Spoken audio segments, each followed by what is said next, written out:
Going. Right. What is up, everyone? Welcome to the Rip City Retro post-game show. That is Rich Finley. I am Eric Brandt. Uh, Not feeling too good, and unfortunately, the Blazers didn't play very good in the second half, especially. And yeah, that this was. Got to be honest, Rich. This is a pretty devastating loss against a team that was without their best player, and just a real bummer of a second half. Yeah, first and foremost, hello to everybody. Welcome to Rip City Retro. It's good to see everybody in the live chat. I have a lot to say. I have a lot that I want to say to people throughout the evening. But yeah, just kind of touching on your comments as we come in here. Um, Pretty disheartening loss for the Blazers. My notes here, because I have to keep the notes because of my memory and stuff. This is just a cascade of emotions. Um, like if you look at it, you could just see like the ebbs and flows of a man's happiness just kind of go down. Spurs finished the game on what was it, like a 53-27 run Something to insane finish, like or that. 26, like 53-26, something like that. Yeah, we'll get into it, but yeah, I agree with you. I mean, devastating is a harsh word to say, but when you look Accurate. at, no, it's accurate. I'm not going to disagree, but when you look at everything that was happening in the game, and we'll get into it, and what could have come from a victory tonight, yeah, it's pretty devastating. Obviously, we'll talk about Wemby. I think a victory like this, quite frankly, takes Wemby out of Game 4, but we can get there. But let's just go ahead and jump in wherever you want to jump in. Yeah, for me, it was the second half offense in particular. I mean, the defense wasn't great in the second half either, but Yeah. yeah, it was. They only scored 43 points in the second half, and a lot of that is against a Spurs small lineup. They had their smaller lineup out there for a long period of the second half, and the Blazers just could not get anything going. They couldn't get past the perimeter. They couldn't attack the paint, and pathetically got out rebounded as well by a smaller team. Just no excuse for this one. Yeah, I mean they definitely there was a stretch there in the third quarter where somewhere in my notes I've got here, they just started losing every 50-50 ball. Yeah, And it was so infuriating. The game it got into a scramble game a bunch of times, and the Spurs were able to kick the ball around the perimeter, get a timely three. Um, Obviously, the Blazers' offense was just bad once we hit that 15-point lead, 82-67. The Blazers were pretty brutal offensively. I don't know how you felt, Eric. I had kind of a, like when you were playing pickup basketball when you were a young kid, and there'd be the old heads sitting on the side who would just kind of like something would happen in a game, and they would sit there and say, "Ah, I told you," and that kind of thing. yeah, And I had a feeling watching this game tonight, like it it just reminded me of so many past playoffs, not just for the Blazers, but for the NBA in general. Because even though we love the Blazers and the Blazers are our team, like we both just love the NBA. So you've seen it with tons of teams over the years, but the Blazers really had an opportunity, and the Spurs were complying. Like there was a significant stretch in this game where the Spurs looked rattled, yeah, and you could see some doubt kind of creeping in with them. And it seemed like the Blazers, they had a couple of opportunities up 14, up 15. They had a couple of opportunities where there were some timely misses. Like I can remember like two or three misses by Kamara where you just had a feeling like, oh man, if that goes in, like that's a timeout. The Moda Center is going to be rocking, and then we wouldn't make the shot, and then we would come the other way. The Spurs might get an and one or something like that. And one thing that kind of stood out to me a little bit, and I'm jumping ahead, and I apologize for rambling so much, but I felt like the guys started to get distracted. They certainly got distracted by Harper and his antics on the floor, which he definitely was like begging for a tee towards the end. Um, but I thought Scoot kind of fell for that a little bit, fell into a little bit of a dual mentality, and he wasn't producing, and then Harper was, and it was just one of those games that's like you don't want to give a young team like that who was already playing at a disadvantage with Wemby out. You don't want to give them confidence because they've never done this before. So once you give them that kind of confidence, now like we've kind of unleashed them a little bit, and it's definitely concerning and going to make for I think a pretty difficult game 4.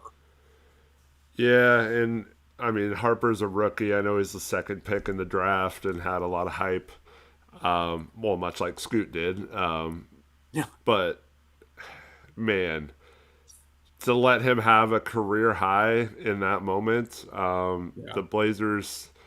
I agree with you. I thought Scoot played pretty well overall, but in that moment, that was a huge mistake. Like it's so unnecessary. Like he scored a basket.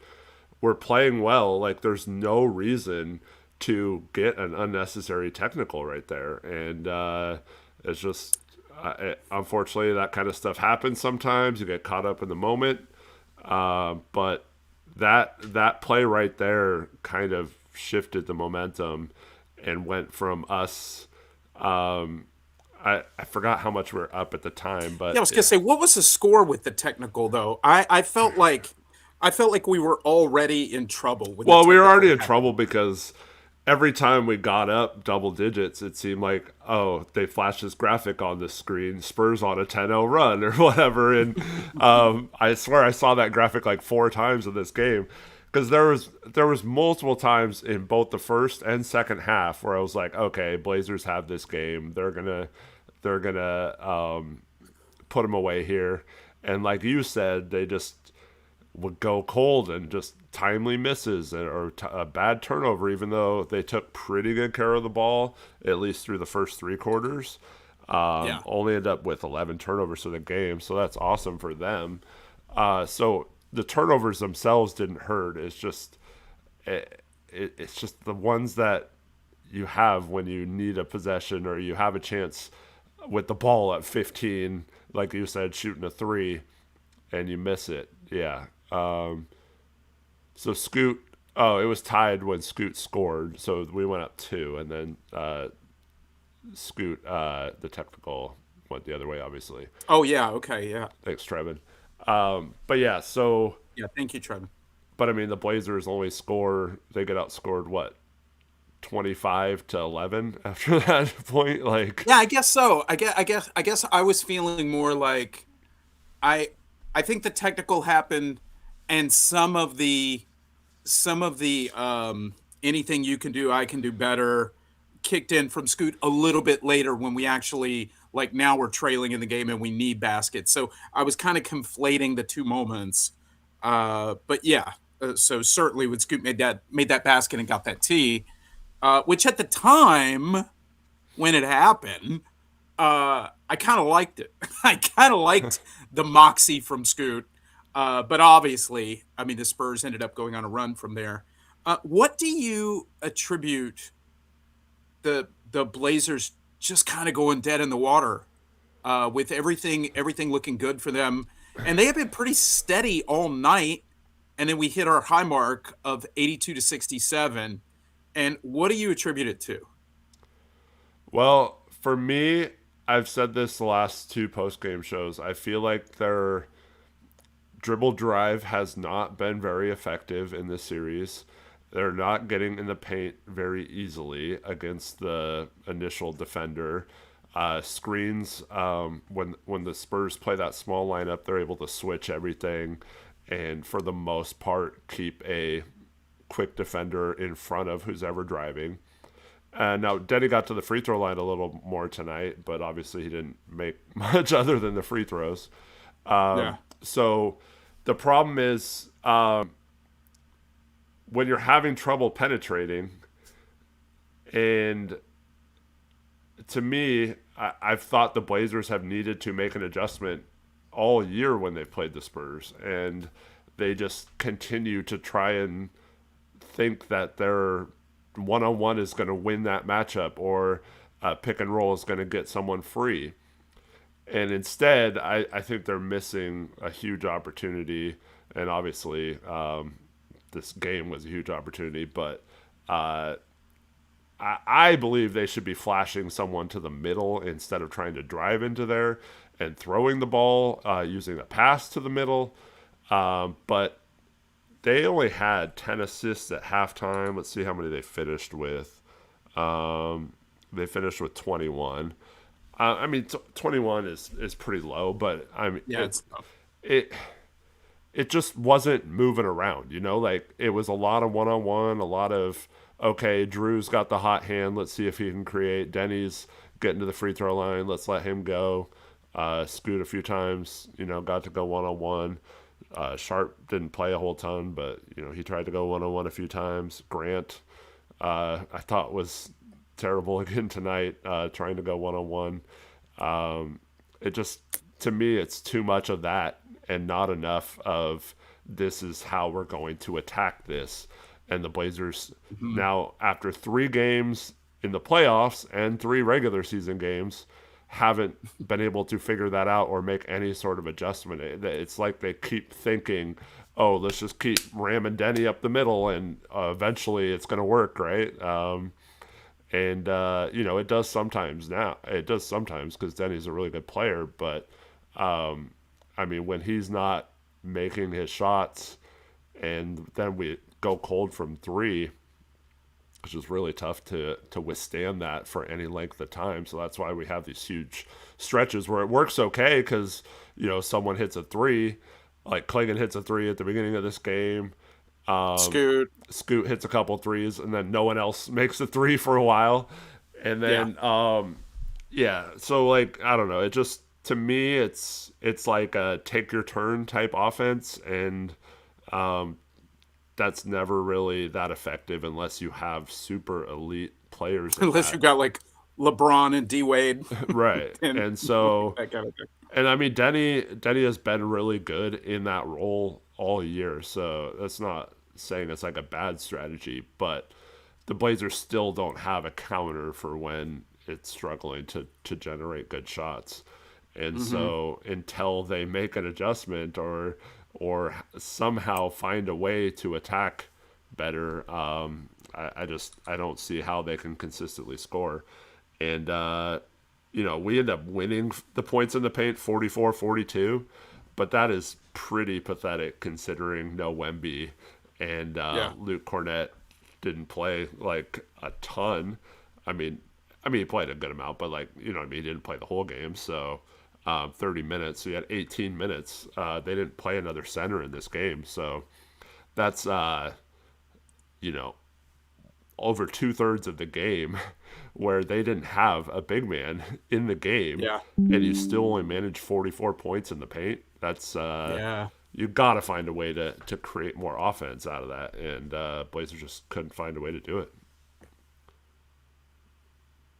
I lost you for a second. Can you hear me? Yep, I got you. Oh, okay. I think it was just my headphones. I'm sorry. Did you ask something? I just said the Blazers couldn't find a way to exploit the smaller lineups. Ah, gotcha. Yeah, it was. I mean, even when we took the lead early in the fourth, I guess that's why earlier I was thinking that because even when Scoot put us up to, it just felt like they had taken our heart in a way, and it was just it was a matter of just a matter of time of overwhelming us. And then, you know, you've got Harper and you've got Castle and you've got all those guys now feeling good and jumping up and down, and You've got Wemby on the sideline in his 1987 Bill Cosby sweater, which I really appreciated. Really appreciated seeing that. Um, but yeah, I mean, I just think you're playing with fire when you give a team like that who was a little unsure, some momentum like that. What do you think about? I mean, I'm look. I'm not one to talk about refs, especially when refs did not determine the outcome of this game. Yeah. But there were some calls that were questionable. I think I texted you during the first half. It said the walks are unbelievable tonight. The walks that were not called, and then the Fox foul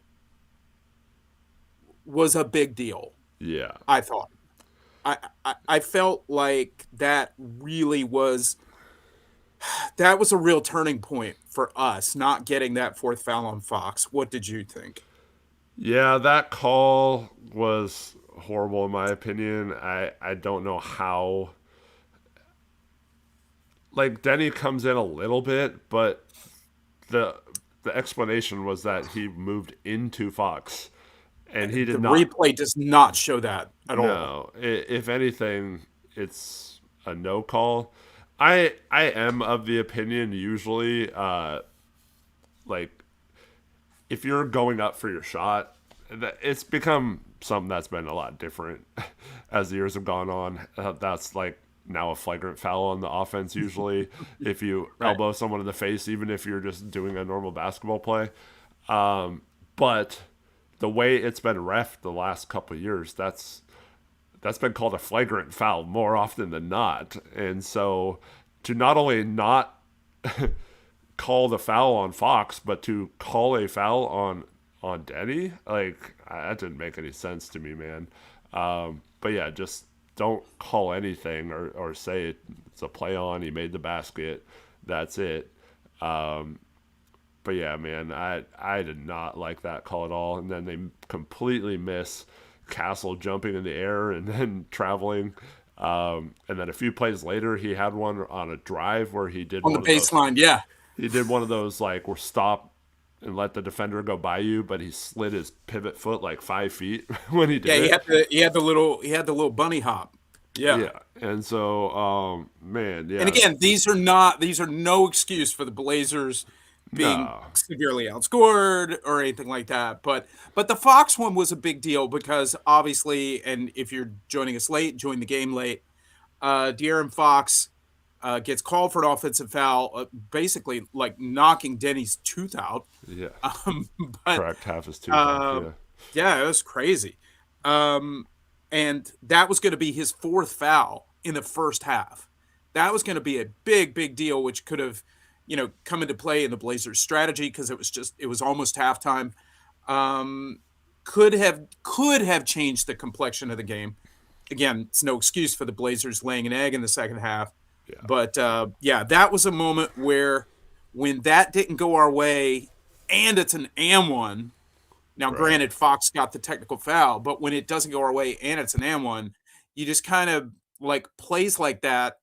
You just start, kind of piling those up, and those you know 4 point swings, 5 point swings, 6 point swings, really add up a lot over time. Well, not only that, but it would have been Fox's fourth foul in the first half, Well, so that would have been right, what I huge just in said, that yeah. game. Yeah, so getting that fourth foul, and then he had like a cheap one at the beginning or somewhere in the third quarter, I think. So that would have been his fifth foul instead of fourth, and Yeah. it might be a completely different game. But I mean, yeah, it's tough. Like you said, I don't think the refs were the reason they lost, No, no, no, no, no, no.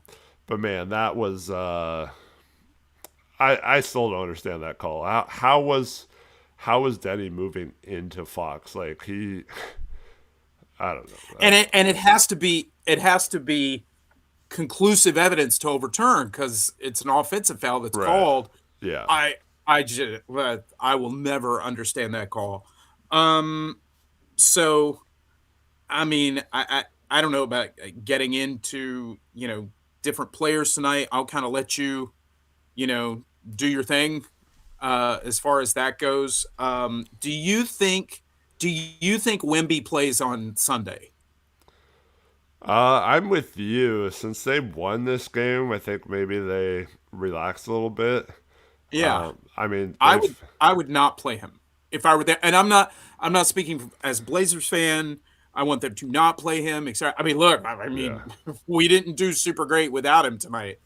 But um, just if I were a neutral person, I would be like, there's no sense in playing Denny. I mean Denny. I'm sorry. In playing, he should have a concussion too tonight. Actually, there's no reason to play Wemby in Game 4 of the first round when he's dealing with the symptoms of a concussion. Like, go ahead and rest him, go ahead and see if your guys, quite frankly, can win another game on the road. I mean, they've already won one without him, and their confidence, with or without him, is going to be sky high. That's why I was so disappointed in the Blazers tonight not winning this game, because I think they definitely would have played Wemby in Game 4. Now you're putting a lot of pressure on him to come back, be the difference maker in Game 4 when everything is moving really fast. And if you've ever had a brain injury or concussion or anything like that, like, the speed of an NBA game can be something that you can have a really hard time with, even though you might clear concussion protocol. So it could have made for a really interesting situation on Sunday, and maybe a little bit of a rash one in terms of the Spurs playing Wemby down 2 games to 1. I think now that they're up 2 games to 1, I think the responsible thing for them to do is to just sit him and play him in Game 5. But we'll see. We'll see what they do and how aggressive they want to try to be to go up 3-1 in this series. But yeah, we'll see. But I I just would kind of imagine that they would sit him after tonight. Yeah, maybe. Or maybe it's just a case of he's healthy or not. So I thought he looked fine on the sidelines tonight. Looked a lot better. I did not think he looked well in that shoot around video that they showed this morning. He looked like he was not all there, or what was the other thing you said? Either not all there or what? Not well. I said, we were texting, and I said he either looks like he's not all there or just a little checked out, knowing he's not going to play. So, or I mean, and that very easily could have just been like he's kind of bummed, Yeah. or and here's the other thing too. I mean, this is projecting stuff onto athletes when we have no idea. I mean, Wimby might have been like, thinking about what he wants to have for lunch or something like that, but everybody's like, "Oh, I don't know. He doesn't look to be too with it, et cetera, et cetera." But yeah, I agree with you. I mean, he looked much better on the bench than he looked in the little clips that we got to see today. But we should all you know, be a little, not be so quick to make too much out of that stuff, because we're only seeing like 2 or 3 seconds out of somebody. But Right. Yeah. but yeah, Man, this was it's a bummer. it's It's a such a bummer. bummer. It, I was trying to think. I was like, what Blazer game did we feel like playoff game, did we feel like we were in good shape, and then all of a sudden, I mean, is this like, I mean, obviously stakes are different and things like that, but is this a little Denver game 6 in 2021? Or, I mean, like, did it kind of feel like that a little bit? I was thinking more game 5. That was worse, I think. Well, James scoring 55 and losing. Yeah. yeah, but I mean, that one felt closer on the precipice of winning, as opposed to Well, like this one. They yeah. started to take it from us and then pull away in the fourth quarter. And I don't know about that game 6 that year, because once they lost game 5 with that Dame performance, I felt like it was over. And like, it was like, how are they supposed to win? they blow a performance like this, the rest of the team goes like 2 for 19 to finish the game. Yeah. So man, I that just in terms of feeling down about a game in the playoffs, it's this is the I don't think anything can really top either. If we're just talking first round, that performance by Damon losing, but I mean, obviously in other rounds, there's been some more devastating losses in Blazer history, but just in terms of like the first round and what this win would have meant tonight, you go up 2-1 in the series, which is obviously important, but like now you're sitting here talking about can we win another game in this series? Like, and instead of wow, we actually have a legit chance of winning this series up 2-1. Yeah. And Blazers had complete control of this game at multiple points. And you sent me a text message, Rich, about loving the effort or something like that. I Yeah, I believe. think that was either first quarter or early second quarter, I think. And I didn't type back, but I disagreed with that. I felt like they were Oh, getting really outworked on rebounds. The okay. Spurs were dominating second chance points most of this game, and that really ended up hurting them in the end. I may have been fixated too much on Rob, Yeah, just kind of watching him too much. Rob was Uh, really really huge in this game, especially in the first yeah, half. On both ends, he was good protecting the rim, saved us several times with some blocks on penetrators, and had a bunch of dunks. Obviously, and Drew got super hot yeah. Drew gets in super the second hot. quarter. Yeah, Unfortunately, he got stuck on 27 points for a while. Didn't score until later in the fourth quarter when we really needed some baskets. But overall, yeah, good game from Drew. And I thought Scoot was great to start this game, man. Then the rest of the team goes three happy. He doesn't touch the ball for several minutes after he made a couple shots. And I kept thinking, like, dude, what is wrong with this team and this strategy? Like, why do we have someone hit a couple buckets in a row and then we go away from him and he doesn't touch the ball? I think it was like 6 or 7 possessions where he didn't touch the ball after that. He yeah. had 8 points early on, and so it's kind of weird how they just forget about someone who's like their only offense at the time, and no one else was really doing anything. So, just mind blowing that they And couldn't get him involved. And then several minutes later he gets a couple shots, but he's now not in out the of rhythm or rhythm. anything. Yeah. Yeah. I mean, you boil that down to coaching, right? I mean, if you've got a young team like that, it's not like you've got a floor general out there and Dame, who's going to say no, like keep keep running this play, keep feeding this guy, et cetera, et cetera. So I mean, we can kind of chalk that up to coaching, right? And I've been able to see the chat a little bit tonight, Hmm. and I'm definitely seeing some comments about I'm done with Tiago.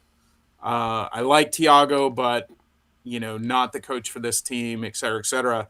Um, do you think a game like this uh, speaks pretty poorly of Tiago's ability or lack thereof to make adjustments or call proper timeouts when the Spurs are on a run? Like, how would you evaluate him tonight?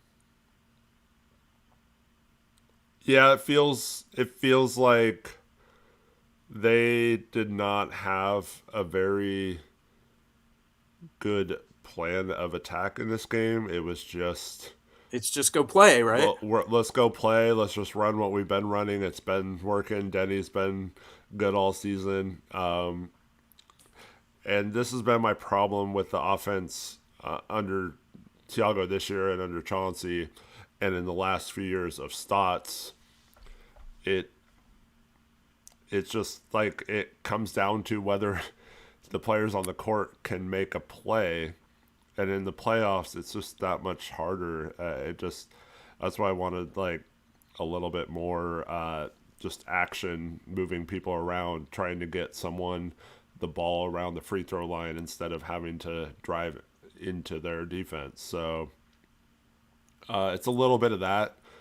It is also a little bit in my mind of, I mean, Tamani and Grant have been terrible offensively, Yeah. and it's tough to overcome that when you're the Blazers and you're trying to shorten your rotation down.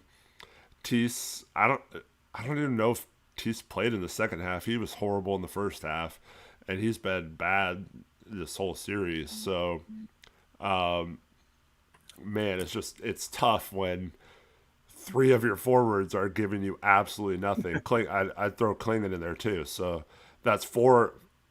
You're shortening it to an 8-man rotation, and half of them are giving you absolutely nothing in this series. So it's hard to overcome that. I don't know what you do about that. So, as Bubba says in chat, maybe it's crazy that V's unplayable. Maybe you throw him out there, see if he can give you anything. But Wouldn't hurt.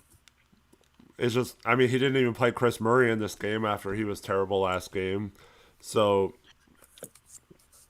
yeah, and Sharp didn't really do much in this game. Feel like he came in at the beginning of the second and fourth quarters, never really got in a rhythm. Ends up playing 14 minutes, was 2 of 5. So yeah, like and that's like I guess they played 9 guys like until garbage time, but that's Thibault only plays 6 minutes. But other than Rob Will off the bench, man, it's tough when you're not getting anything. And then, like I said, Clingan and Kamara in the starting lineup have been bad this whole series on offense, and then you get a stinker from Denny from the field, one of his worst games of the season. Yeah. And so I want to fully blame Thiago for it, but I do feel like No, the players have some accountability. A little bit of it has been that the players just have stunk it up. Yeah. If sounds like maybe I lost you, or you lost me. Nope, just keep talking. You're there. Oh, okay. It just cuts out for me. It sounds completely muted.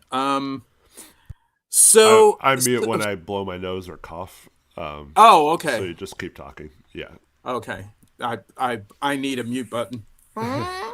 What?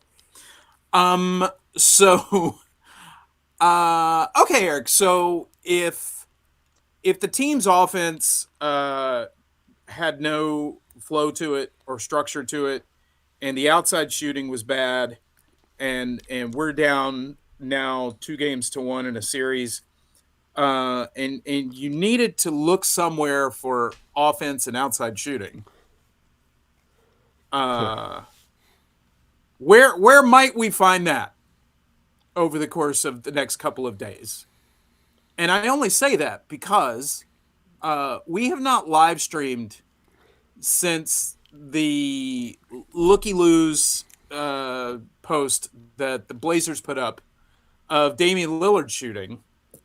And while it's fun to talk about this complete turd of a game tonight and this effort by the Blazers, now will we get more posts from the Portland Trailblazers social media of Damian Lillard taking and making shots? And will this start a drumbeat of people trying to ask Damian Lillard to come back to the Portland Trailblazers? I mean, does this make it more likely he plays or less likely? I don't know. I don't know. I mean, I've told you what I think. I think the whole Dame post was a psyop to to get people talking about anything other than Dundon's being cheap, Yeah. because Eric, in such a short period of time, since the whole Nico trading Luka fiasco, I have never seen a national media just all of a sudden go on a story, in particular about the Portland Trailblazers. Um, like in a really, really long time. Can't really remember it, actually. So yeah. And by the way, if it was a psyop, strangely enough, I feel like the last day and a half, it kind of worked a little bit.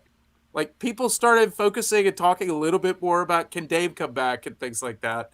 But I just don't think you do that. I don't think you put that kind of thing out there. If you're look, you could show video of Dame taking shots and working his way back and stuff like that. You can show me that all day. That's fine. I'm not going to complain about that. But when you're doing the eyeballs emoji, the wide-eyed emojis, like, I don't know, like, you're kind of toying and playing around with your fan base a little bit. Now, there is the possibility that Dundon did call up Dame, much like in Office Space, and was like, yeah, Dame, I was just looking at the books here, and I see that we're paying you $14 million, and I'm going to need you to come in on Sunday. I mean, there is the possibility that Dundon said that. I'm kidding, of course. Yeah. All kidding aside. But I don't know, man. If they're just kind of playing around with the fan base and just doing it for the purpose of, here's something shiny over. Oh, this is what you like, right? Damian Lillard making 3-point shots. Like, you like this. You want this, right? Like something shiny to play with. I mean, that's like stuff I do with my dogs, So I don't know. I will be curious to see what starts to happen. Now, if this thing gets okay, let's play around with the possibility that this is real. Okay, that it's been talked about, and the biggest thing for me personally, I don't know about for you. Because we've only texted about this. We haven't talked voice to voice about it. And by the way, Eric did a solo video last night on Dame time, possibly coming back this season. Really great video by you. So if you have a chance, check that out. Eric put that out last night. But Tiago said something when he was asked about it at practice. And he hesitated in speaking. He was like, he's just trying to get ready to play whenever he's going to play again. And I mean, me, like any little slip, I'm like, hey, what is that? Like that little thing right there. So that's the one thing that in the back of my mind. And then of course, there was footage of Williams talking about we tell him every day that he needs to come back, and that's an ongoing conversation, so on and so forth. But if this was real, let's toy around with that possibility for a second. If it's being kicked around right now, what would that look like, and when would it potentially be implemented? If it were real, we're not saying it's real. I'm not saying it's real, but if it would be, what would that have to look like? Because I'll give you my idea, but I want to hear yours first. Well, first off, I always wondered, like before the season started, I know Dame said in media day, and he's been very firm on this, that he was not going to play this season. But I always wondered if the Blazers found themselves in a situation like this with a chance to advance in a series or something, would the competitive juices start to flow, and would he feel like he could help the team? And yeah, when you have a player like Dame, I think the answer is always yes to that question. So I think all great players are going to feel like they could contribute, make a Yeah. difference. Yeah. So, I mean, if I mentioned this in the video, but if the Pacers were in the playoffs, I think maybe you're hearing about Halliburton ramping up or something to play too. Like, Yeah. and Tatum only did it if Boston didn't make the playoffs this year, or Jaylen Brown didn't take that huge step up. I don't think Jaylen Brown or Jason Tatum comes back. I think you're right. So, in my mind, he's posting stuff on Instagram saying Blazers in 6 with him and Denny as like the future duo and things like that. So, uh, I just I think that he is wanting to play. What would that look like? You asked. I think it's just as simple as it kind of looks like what Sharp's giving us right now, like with maybe a little bit more respect. Yeah, I was gonna say more has to be more gravity, Yeah, more right? gravity. Yeah. That so, but yeah, that about what Sharp played tonight. 13 to 15 minutes. Um, don't ask him to do too much. Probably have to hide him a little bit on defense right now. And then or as Gregor will say in chat, you have to hide him all the time. But uh, I do think with how many underperformers we have in our lineup, it could give us a boost, and that could be just that. Like we've talked about how the team hasn't made much adjustment on offense, but just having Dame out there, I think anyone could agree, would keep one defender just honest enough to maybe Denny gets an extra drive or two to the lane that he wouldn't have gotten without him out on the court right now. And so I think it just kind of opens things up a little bit, even if he's just used as kind of a decoy. I agree with you. I mean, it sounds, we're almost making it a little, we're simplifying it a little too much because, there, you know, we're not even talking about him developing chemistry on the court with any of these guys. Yeah. So, there hasn't been any talk of 3-on-3 drills, 5-on-5, anything like that. So, for a multitude of reasons, um, you probably wouldn't do this unless somehow, like say the Blazers had gone up, 2-1 tonight, and then they get fortunate somehow, and Wemby plays on Sunday, but it's a quick turnaround for the rest of the guys with a noon start. Wemby's not quite as effective, a step slow. Blazers get fortunate, win a game, they go back to San Antonio. I could have, in a scenario like that, seen the possibility of Lillard angling for, say, if they were going to do this, a game 6 in Portland, where the team is either going to be facing elimination, or they're going to be on the verge of, oh, well, if they had gone up 3-1 in this scenario that I described, game 6 would be an opportunity to knock out the Spurs. But either way, if it were 2-2 and then it's 3-2 San Antonio, et cetera, whether it's an elimination game for us or for them, I could have seen, okay, with like an announced 4 or 5 day ramp up, if you were going to do it. Certainly, if they somehow found a way to win this series, and then you're moving on to the next round, and you're playing Minnesota or Denver, and right now it's looking like possibly Minnesota, I could certainly see his competitive juices get going. I don't think we have to worry about that anymore. Yeah, I don't know. I don't know if that's going to be, anything to worry about. And by the way, side note, I'm kind of noticing there's quite a few Spurs fans in here. So no, One or two. well, they're loud though. Yeah. They're loud. And no shame in that to them. No slighting them for being here or anything like that. Like they're, everybody's welcome. Just be cool and respectful, and shout out to your team for getting it done tonight and all that good stuff. But We also yeah, have I don't know. I don't know if they do this. But I don't like the teasing. Never with the teasing. That's not good. I gotta plug in my stuff. So Yeah, I think Dame.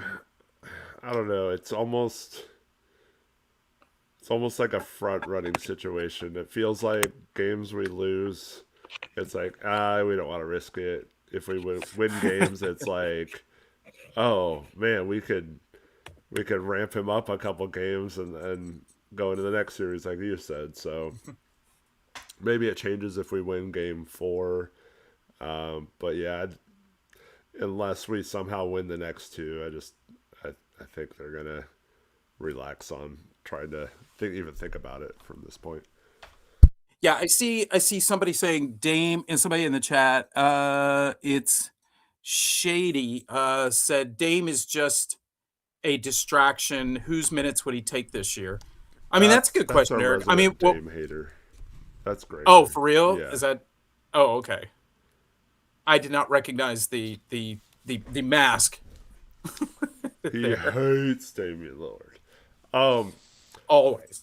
I will say Dame is just a distraction. Yeah, he's also a distraction to the other team. So that's what I was saying. Like, even if he's just a decoy, I think you can use him that way. And I do think it is something that, like today, the Blazers, I mean, they shouldn't have spent too much time, in my opinion, on a game plan if Wemby plays, because it was pretty obvious he wasn't going to play. But That's probably why they waited so long. yeah, but I Make mean, us just prepare. having Dame play, it is someone that you have to kind of account for, because what if he does start going off or whatever? Like, if you didn't game plan at all for it. So I do think it could have some usefulness to have him play. Yeah. Yeah. By the way, just a peek behind the scenes. Someone asked if I had insider information on Wemby being out when I made that video last night. You want to tell this story? Yeah, so I got it. I was telling Rich during the day, I was at work, and I was like, dude, I want to do a quick video when I get home. I hadn't done a video on this channel yet, and I just wanted to just talk to you guys a little bit about the Dame situation or whatever. And so I asked if Rich could make some stuff Make a for me. thumbnail. Yeah, Yeah. so that when I got home, I'd be ready to go. And yeah, I have like very little time right now at work to check my phone or whatever. And so it wasn't inside information. It was Rich getting ball sacked by a radio station, which said that Wemby was officially ruled out. He texts me, Wemby officially ruled Wemby ruled out. Yeah. Exclamation point. I get home, record the video like right when I get home. Don't even check on that. I'm just assuming that Rich had good information. And then yeah. What a fool you are. And then I was like, and I started seeing the comments go through, and I was like, wait, is he not really officially ruled out? And I saw nothing about it, and I was like, crap, I feel so bad for saying that now. And so he didn't play, so I guess it worked out. But no, I was fully ready to apologize to everyone for accidentally getting ball sack via Rich. So okay, a couple of things here. I did, by the way, go over to the video that you made last night after Wemby was officially ruled out. Okay. And I did see at least one comment that was like, "You nailed it, 100%." No, it wasn't like that. Like, no, Eric just got lucky, quite frankly. So here's the funny thing. I had heard the term ball sacked, on previous streams that you had done, but I had forgotten it. because I got a brain injury, right? So I had forgotten that term. So I wake up this morning and I see this text from Eric, and it just says, "You ball sacked me." And I get this text, and I'm just like, "That's a peculiar text. Like, what exactly does that mean?" So then I'm thinking to myself, well, I made the thumbnail for Eric as he asked, and I put the video out, and like did a little bit of editing, around the edges for graphics and things like that. And I was like, and the video's doing well. Like it got like over 2,000 views, and I was like, "Aw, Eric's thanking me for helping with the video last night." And apparently, "you ball sacked me" is just a way for the kids to say, "Hey, you took good care of me." And I'm like, "Oh, what a nice but really weird and awkward compliment to give." And then I asked Eric, I was like Grandpa Simpson on like, "What does ball sacked mean?" like, "What's that mean?" Then he's like, "Oh, well, that's when you give false information, et cetera, et cetera." I was like, "Oh, that is not what I thought it meant." So Rich even asked AI what it meant, and I did. I was like, it what did does you not ball give the right sacked me it did mean?" not give the right answer. No, I'm glad I didn't hit images on that when I Yeah. asked it. But it reminded me of that story and getting that mixed up, the ball sack thing. I don't know if you remember this story. I told it with you on a previous stream, but I had a girlfriend one time who here in Los Angeles, because I live in Los Angeles, by the way, and she called me one day and she was like, "Babe, would you like to go to the Laker game tonight?" And I mean, no, I'm not. I mean, you know, not my thing. And I can't remember who the Lakers were playing, like like the Orlando Magic or something like that. And she was like, "Would you like to go to the game tonight? One of my coworkers has tickets, but they can't go.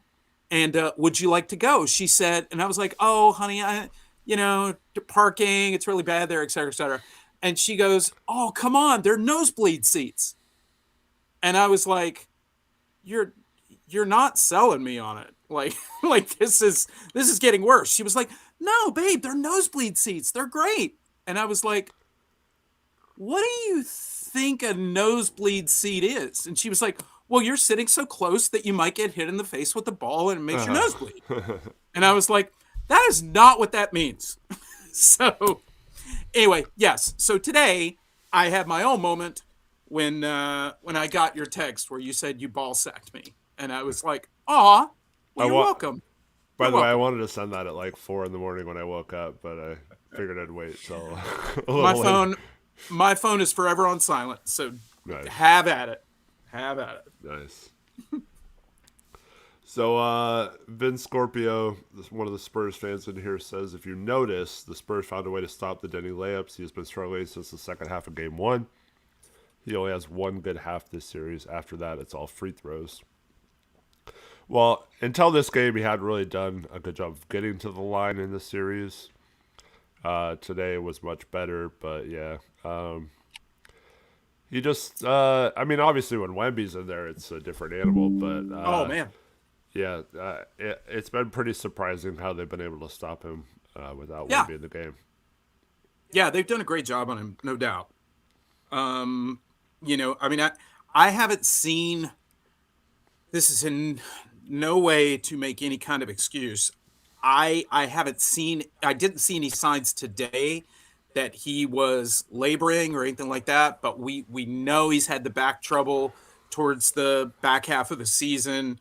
He was dealing with issues, with the leg injury in Game 1, things like that. So everybody's beat up at this time of year. So I'm not trying to say that, it didn't look like he was hobbled tonight or anything like that. But when you have a style of play, where you go in there, with reckless abandon and you're constantly creating contact, giving contact, things like that, like it's gonna wear on you, especially if you don't have your shot going from the outside that you can rely on, things like that. So I did, I did think yeah. Denny drove several times and for some reason kind of hesitated and stopped and was afraid to shoot. like a little 5 to 8 foot shot, and then he realized he had nowhere to go and turned around and tried to shoot it, but then the defender was like up in his face and it wasn't going to be a good shot. So, as Kirk says in chat, I definitely feel like he's not trusting his mid range, and it feels like the Spurs are kind of letting him have mid range shots if he wants Carrying him them, a little bit. Yeah. and he's just driving in and then getting stonewalled, and then um, can't can't really do much around it. So yeah, it's tough, but they have to find a way to get him going downhill a little bit better. Yeah. And at some point, I mean, this has been three games now. I mean, obviously Scoot didn't have the kind of game that he had in game two, obviously, but he came out strong and was looking good shooting the ball. I know I put in my notes somewhere his his fourth three that he made tonight was like super smooth Mm-hmm. and confident. It was on the left wing, and the ball was like out of his hands as soon as he touched it. Yeah. And like you have to anticipate at some point he's going to have a little bit of a regression to the mean, and he's been one of our better players shooting the ball to this point. So, unless we get some guys stepping up who haven't stepped up to this point, we're going to be continuing to rely upon him, which I'm not saying that's a bad thing. I love the playoffs that he's had so far, because for a first go in the playoffs, I think it's been really good for Scoot. I feel like, this is one of those things, Eric, where, people talk about, well, do you want to, is it even worth it to make it to the playoffs, get in the play-in, and then make it into the playoffs and things like that. I think no matter what happens in this series, I think these minutes have been really big and good for Scoot, and they're going to bode well for him going into next season. Oh, 100%. And I, as a draft guy, and being a little upset the Blazers don't have a pick this year, I I know that's also killing you. I also thought that way too, that this might be good for the Blazers to just bite the bullet this year and get into the playoffs, get some experience, and they should have messed around and found themselves up 2-1 in a series with maybe the other team rushing someone back in game 4 to play, and who knows how long that's sustainable. So would have put themselves in some really good or in a really good position at home. But fortunately, Blazers could not get it done tonight. But I do agree, and I'm not saying the Blazers are going to trade him, but you have to think after these couple games that he at least has some value now. Oh, wow! I didn't even think about that. Well, Well, prior to this, he did really. he's extension eligible, right? Yes, extension eligible. But so that was the other rumor. So you talked about Dame being a psyop or whatever for Yeah, Dundon's redundant. Yeah. cheapness being the story nationally. Well, the other story was that the Blazers are going to pursue Giannis hard, and that if he is willing to sign an extension, they're gonna go all out to trade for him. And if Boy, that's a lot of caveats in yeah, there. I know. But what I'm saying is, like a few weeks ago or a couple months ago, I don't think Scoot moves the needle at all in that trade. Now it might be where they're like, oh, okay, we got this guy who's showing out a little bit. Like even like the announcers and stuff, That's interesting. the broadcasters have been that. And once again, I'm not saying they're going to trade Scoot or anything. Yeah. I'm just saying, like, if you're Milwaukee right now and we do trade for Giannis, would you rather have Sharp or Scoot the way both of them are playing right now? Oh. And I know it's Oh, not wow. fair to Sharp because he's coming back from that injury or whatever, but I think it's flipped from how it's been earlier in the year. The perceived value of both. I think a team could talk themselves into Scoot right now. 100%. Totally agree with that because it would have been Sharp earlier in the season would be the guard to take back, and now it's flipped to Scoot, and I think most people would look at Scoot as having way more upside than Sharp. Yeah, and it's just even if he's not traded, let's just say moving forward, it's just going to be huge for him. Uh, it Good night, John. it does seem like it really does seem like I don't know if riser is the right word, but he's not scared of the moment of the playoffs, and that's a Yeah. huge thing to find out for a player that they're it the moment's not too big for them, that they can handle the bright lights of the situation. And Scoot hasn't really, between the G League and his first few years on the Blazers, hasn't really had an opportunity to show those things. So Yeah. I think that is invaluable to see that. So it is good, no matter what happens here, to see that Scoot not only is a capable NBA player, but actually had a huge role and kind of thrived in that role. Um, let's talk about Clingan. Thoughts about Clingan, not just tonight, but kind of overall in this series. Are the people questioning him, his foot speed, all of that kind of stuff? Like, do you think this series? Do you feel like it's just a bad matchup for him, or do you feel that this series is kind of bringing up some issues to be concerned about going forward? Because it's one thing to roll out a big man, and look, I like Klingon a lot. I've been really impressed with how hard he's worked this season. He clearly worked on his game in the offseason, clearly worked on his body in the offseason. We've talked about that before. But when you get into a playoff series where teams have an opportunity to really drill down on you a little bit more and focus on what you like to do versus what gives you challenges, Hmm. like how would you assess Klingan not only tonight but just in the series to this point? Well, Clingan's been bad in this series. There's no doubt about that. It is a little weird when he picks up two fouls and then Rob Will comes in and Cornette still does the same things against him, but I don't see a lot of people saying that Cornette cooked Rob Will either, which he did at times. So yeah, I feel like it's almost like the Blazers didn't think Cornette was that good and were like not planning on him being this good or kind of taken aback or surprised by it. Um, which is kind of sad, but certainly feels that way. But um, I don't necessarily think this is a Klingon issue. I do obviously think he can play better.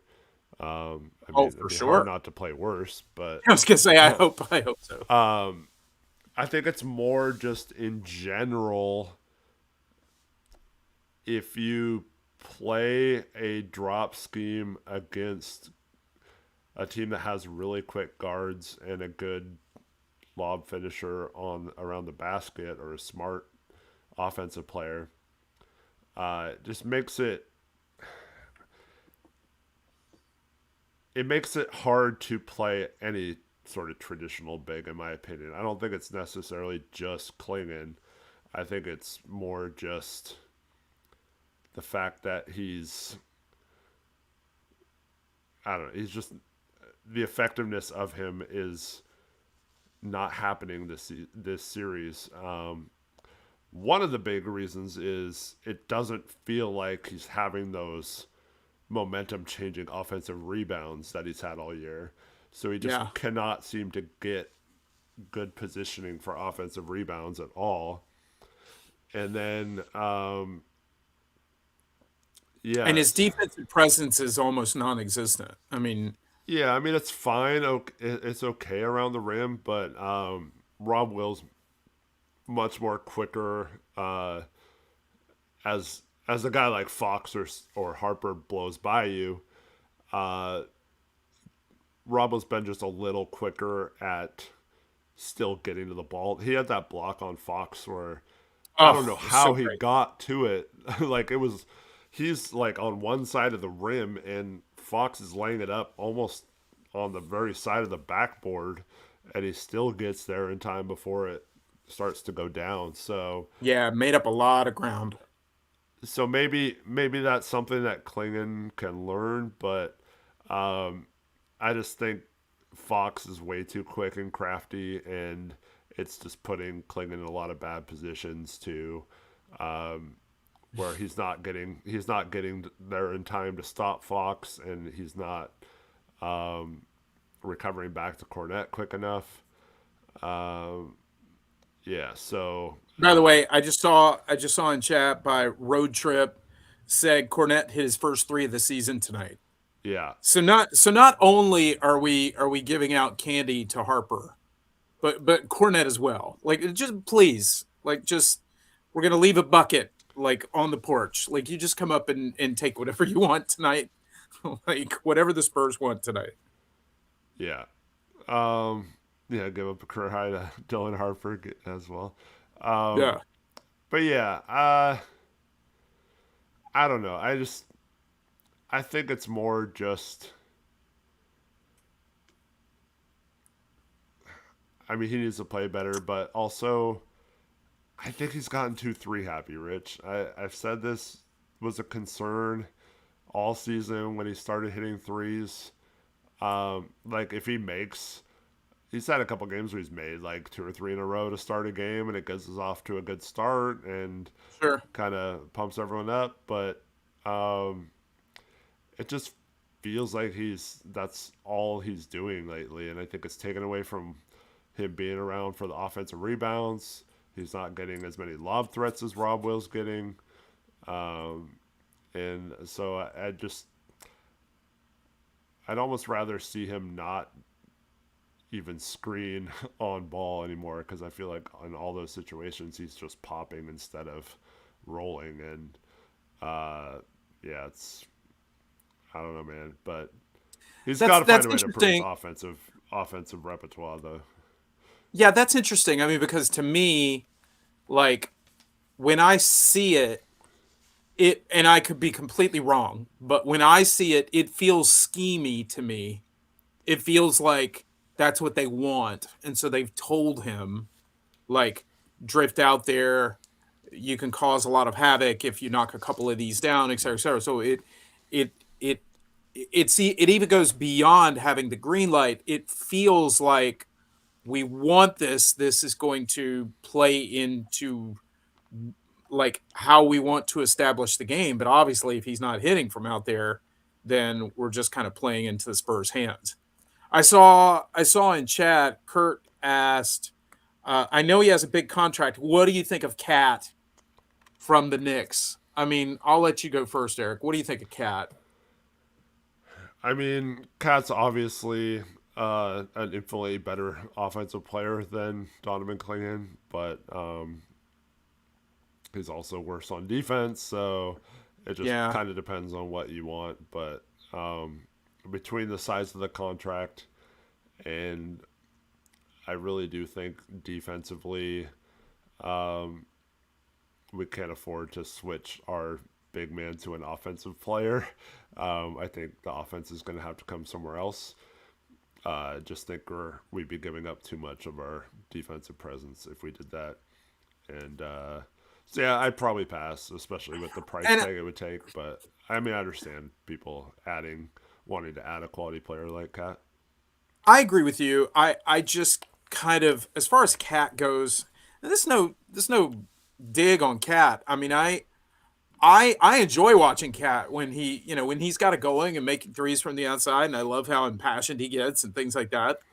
Um, I just feel like it's a little too late in Cat's career to change and be anything different than just peak cat, like what he's been the last few seasons. I just think, sometimes if you get a player a little bit earlier in his career and you see a certain skill set, or you feel like we can we can make this guy, he's a good athlete, we can make him a better defender, so on and so forth. But I agree with you. I think Cat is just he just kind of is what he is. And I wouldn't want to see the team take a step back defensively. Now, just as a side note, this isn't necessarily about Cat, but I think tonight was definitely an example where, I mean, look, okay, throw Cat in there. We certainly could have used Cat tonight, because there were numerous incidents tonight where you could see the Blazers defense was completely impacted by their ineffectiveness on the offensive end. Like, the wind just kind of came out of their sails a bit, and things of that nature. So, I'm always a strong believer in that your offense kind of at times can fuel your defense in a weird way. I know a lot of people like to say it the other way, and the other way is true too. You play good defense, you get out on the open floor, you get some easy buckets in transition, things like that. But I also think that a good offense leads to good defense, because not only are you feeling good about yourself because you're hitting shots, but you're putting more pressure on your opponent to have to score because you're putting the ball in the basket. So, in that regard, Cat is a good player. Like, he can help you be more, offensively efficient. But it's not the right time, and it's not the right fit for this group of guys for Cat to be on the Blazers. Yeah. So There is another Eric Olson, what's up? And Trevin, hey, what's up, guys? Go ahead. What were you saying, Eric? Sorry. there's another Nick that is having a bad series that Ugh. could be available, and that's Mikal Bridges. I know the Blazers have been wanting him, but his contract is pretty big. Or Yeah, maybe there's like for a sure. Grant for Mikal type swap available, and just give both of those guys a change of scenery. Those scrappy Hawks. Those CJ, man. CJ, it's good to see. I'm happy for him. Yeah, CJ's been cool. Uh, do you know who Dwight James is? Of course, yeah. Yeah, I read Dwight's two books about the two well, I read two of Dwight's books about the Blazers. he uh, he retweeted Peter Vesey, another name from the past. Oh Uh, my god, Peter Vesey lives? P- Okay, that's Peter news to Peter me. Vesey tweeted. What did he It was say? either yesterday or today about how Okay. the Blazers made the wrong decision to trade CJ instead of Dame Oh back god. in whatever 2021. The Blazers They should have the built around McCollum instead of Dame, and Mr. Dwight James retweeted that. and so Dwight is basically co-signing that? Is that what he's doing? Yeah, he's agreeing. Okay. Whatever. Um, I mean, look, shout out to CJ for. I mean, he found the perfect situation for him with all those guys down there in Atlanta, and they just kind of let him be CJ and stuff like that. But that's a wild take from Peter Vesey. Well, I mean, Uh, CJ, the last couple of years, CJ has been like a lot of people are wondering if he'd get more than like a minimum contract on his next deal, and not obviously that changed with the way he's playing now, but sure. Well, I mean, he needed to be in a place where his 20 points per game actually mattered, yeah, that kind of thing. But oh, Peter Vesey, wow, I did not know Peter Vesey was still with us, yeah. buddy. I will say for the record that uh, Dwight James has always um, been a bit of a mouthpiece for Neil O'Shea. So that just goes Okay, back to O'Shea really liking CJ and never wanted to trade him. So that's also why Yeah, he, yeah. funny. You're going to make Gray Hughes come over here. Yeah. Oh, was Gray Hughes big on CJ too, or I just don't know. if If it's it pro wasn't CJ, it Dame. must be anti Dame. Right, right, right. Right, yeah. He's like he talks about Dame. He's like, I don't like a small guard that can't defend. You know who I do love? CJ McCollum.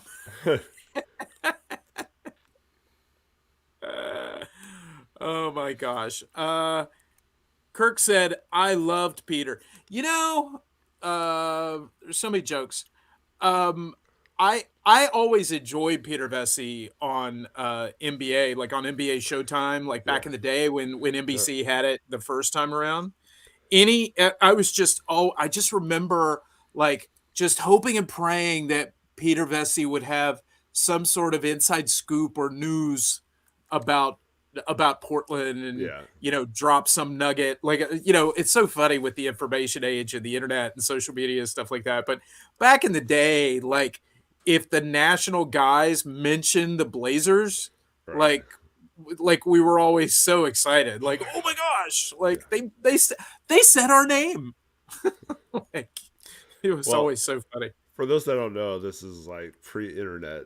Peter Vesey was like the insider who would come on and talk about rumors he heard. And He was the Shams, he was the shams, but his basically. Yeah, rumors were never correct. But terrible. They were they terrible. were always off. But like I don't know. See, Peter Vesey lived in he thrived in an era that really didn't involve fact checking. Yeah, you couldn't fact check. There were no phones or whatever, like cell phones.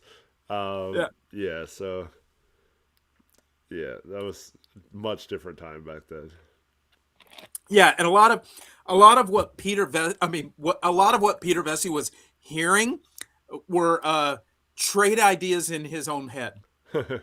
So there was a lot of that going on, but used to love to see Peter Vesey up there with Bill Walton too. Like Bill Walton would be a regular co-host Yeah. on NBA Showtime and stuff like that. So, oh man, somebody mentioning Peter Vesey tonight, that takes me back.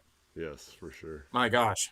It's one of those things in life, Eric, like, so many things happen and it's like, oh man, I hear about this and I feel old. I hear about that and I feel old. I hear that Peter Vesey is still alive and I'm like, oh, I feel kind of young because I would have thought for sure he was dead.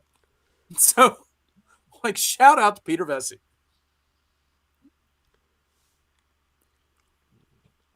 Mute I'm that just button trying says Oregon. Where is that?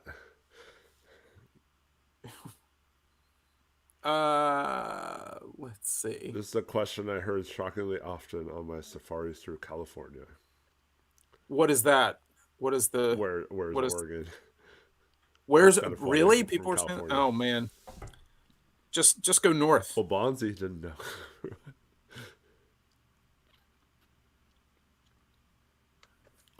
Man, this game was such a bummer, Rich. Gosh. Yeah, it's hard. Well, I mean, it's hard. So it really is like, and it's a weird game because, like, it's not really a game that you come on here and you're pissed about, right? It's not like you're gonna go on a rant or I'm gonna go on a rant or What kind of felt you like know. it, but I mean, it was just kind of one of these like. I mean, I felt like we had a concussion. Which I mean for me is kind of all the time. So I mean that kind of tracks. But yeah, I mean it was just one of these games where it was like, oh yeah, it's kind of slipping away, isn't it? Yeah, yeah. So yeah, it's a bummer. I mean you know, if it even would have come down to, a few plays here or there or something more exciting to talk about, but it was a real deflating game. And now you have to wonder if the Blazers can put a loss, a loss like this. Can they put this loss behind them and not let the Spurs beat them twice in one game? Because a loss like this can really have a spillover effect into game 4. yeah.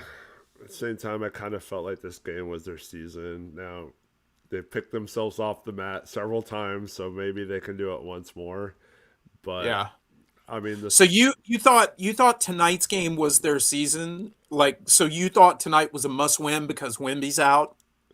pretty much. I still don't know if they win the series if they won tonight, but um, I felt like if they lost in this situation for what the third time this year without Wemby, uh, well, actually 3.5 times they've got to play without Wemby. Had to come back from 14 down in the fourth quarter to win one of them.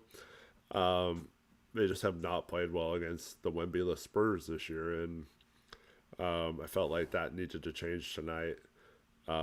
I just going into the game, it just felt, and I felt like this several times during the game.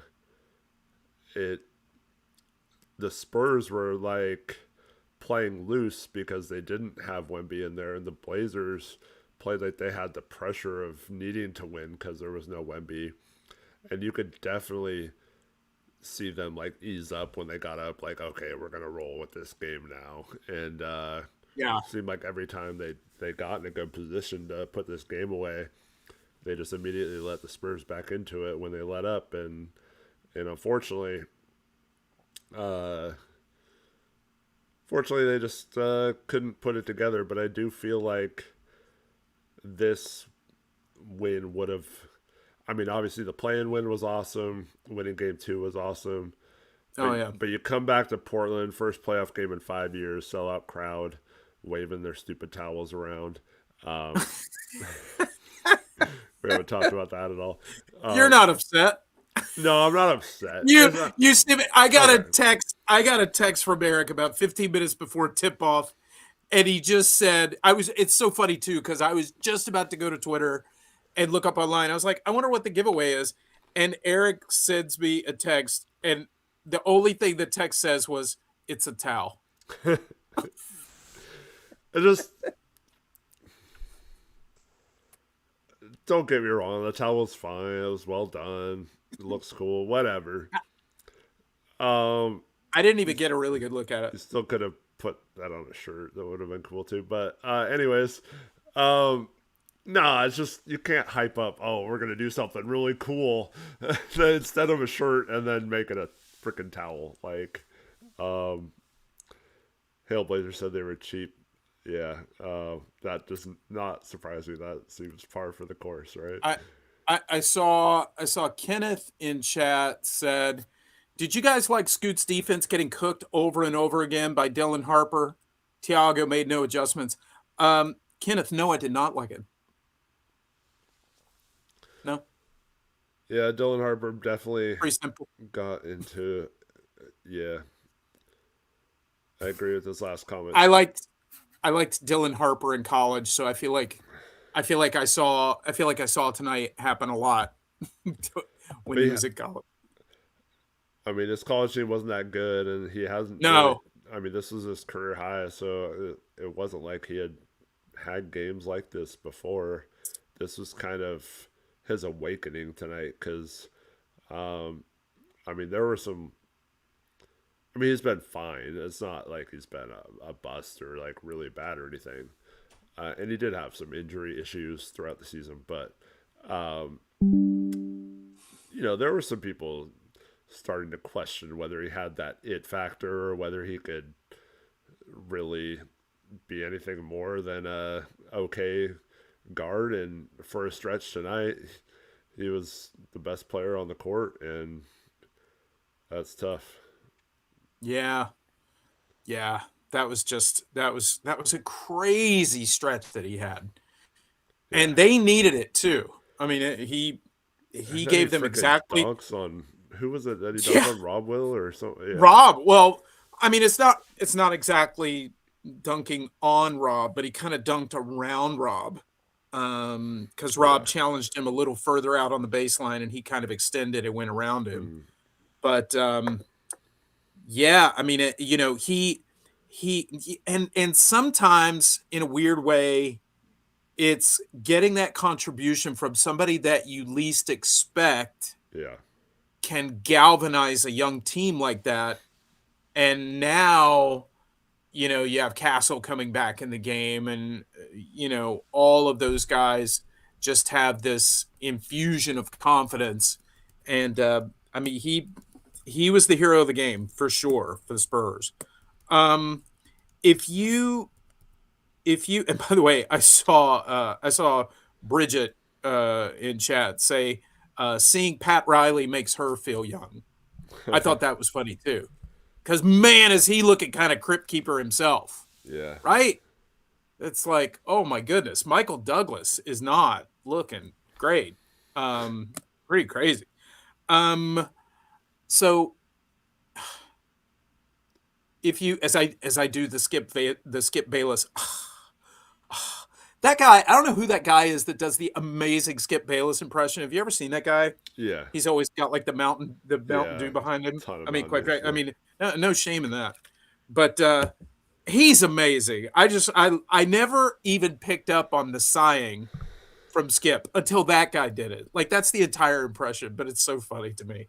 But anyway, um, but if Tiago was gonna say to you, Eric or Eric, like if he asked you what should the game plan be for game 4, what what would be bullet points that you would tell Tiago that you want to see for game 4? Do I know if Wemby's playing or not?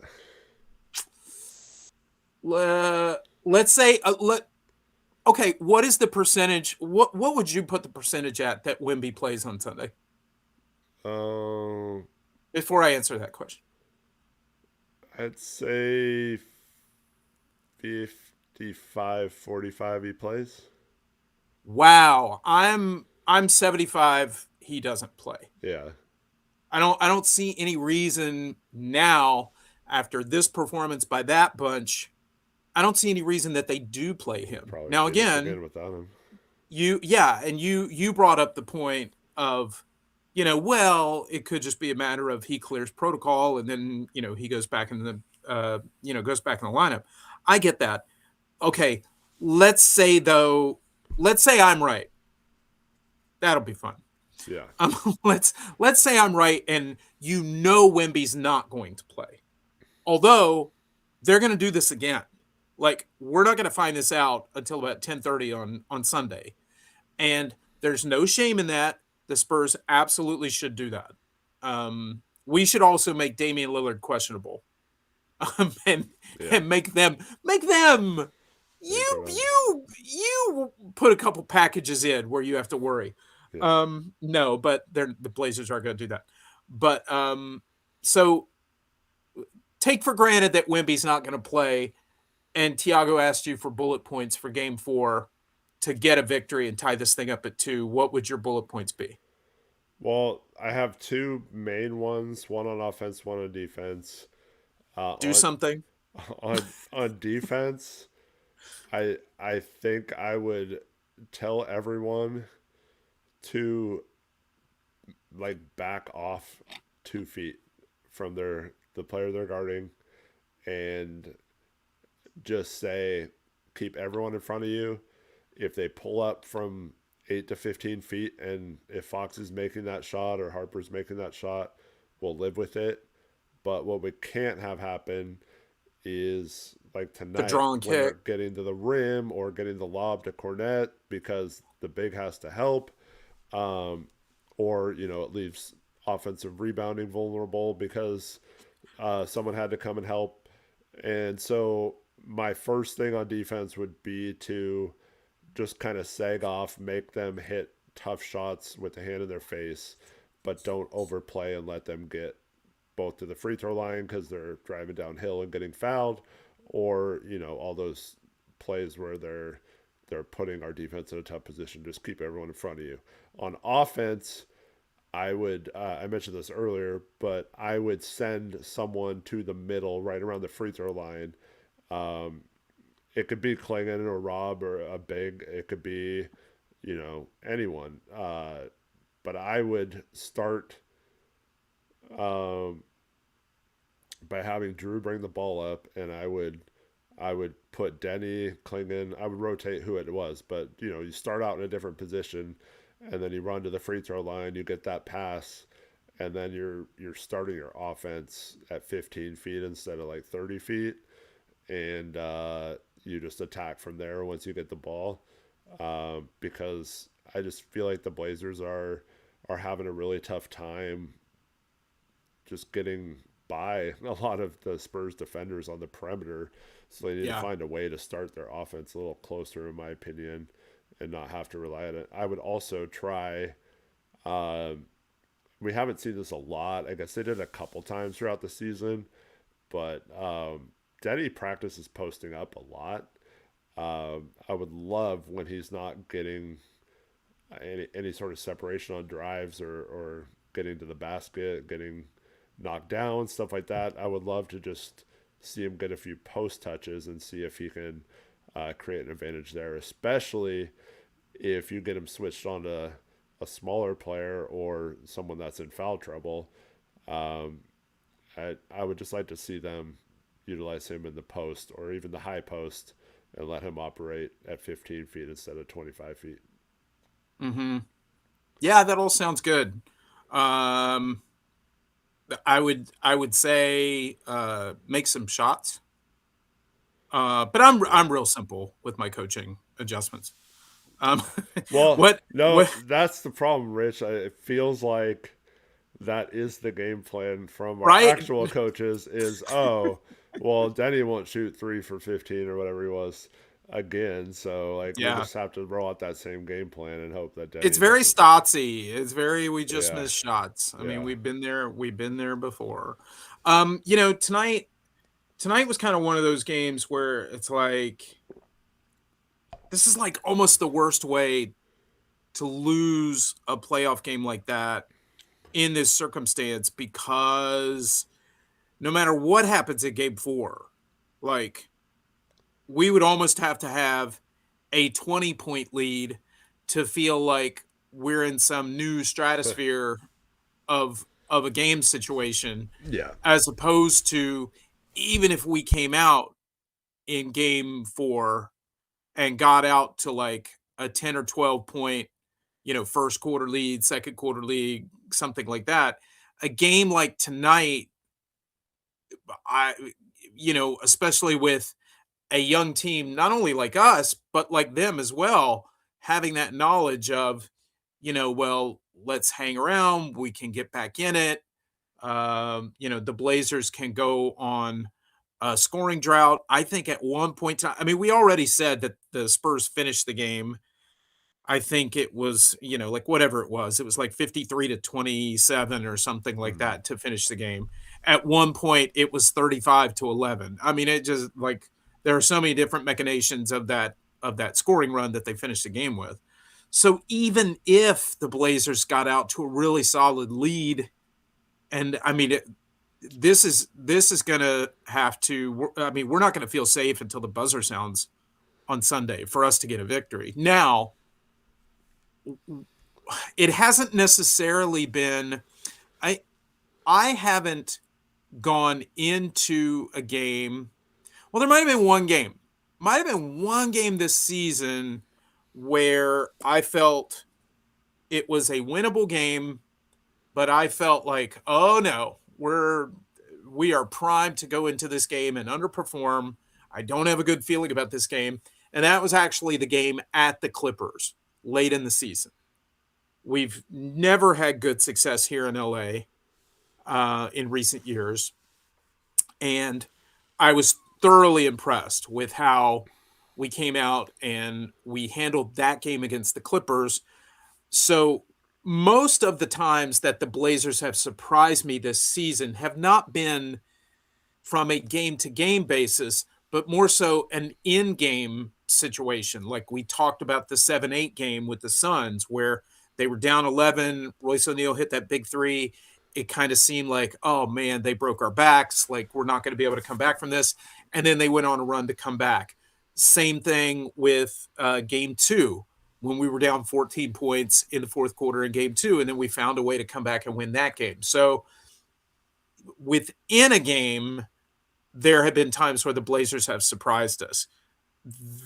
There haven't been a lot of games that I have gone into not believing that the Blazers, can't compete or can't do well or whatever. And I'm not saying they can't go into game 4 and compete, but I'm already going into game 4, and maybe it just takes like a good first quarter, right? Like it would be nice. It would be nice to see Tamani Kamara, for instance, start hitting some of those corner threes and things like that. So maybe it just takes a good quarter to shake these things off, but this feels like a bit of a potential for a hangover type Yeah. situation. And that's why this loss tonight just really just stinks, and just a really rough game for the Blazers and for us as fans. Um, again, the NBA is rigged, and that's why the schedule maker had this game on Friday and not on Thursday, because the fast turnaround would have bode very well for us. And of course, I'm kidding when I say it's rigged. That's just how the schedule maker had it. But when there was the possibility of Wemby coming back, I was like, well, of course we have 2 days off. Like, of course, Yeah. because if there was ever a sliver of an opportunity of him playing, it would have been because they had the 2 days off. Um, Again, I'm glad responsibly that they didn't play him, because I felt that would be very short-sighted and rather dangerous on their part. But Eric, what would be the difference of the Blaze? Let's say Wemby doesn't play on Sunday, okay, and let's say the Blazers scrap one out. Spurs don't hit their timely threes like they did tonight.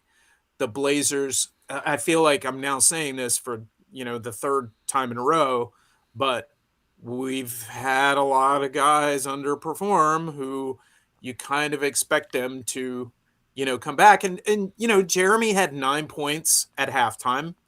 I think he was 3 for 6 by halftime. So it kind of looked like Jeremy was, kind of riding the ship a little bit. Obviously, Drew got super hot in the second quarter.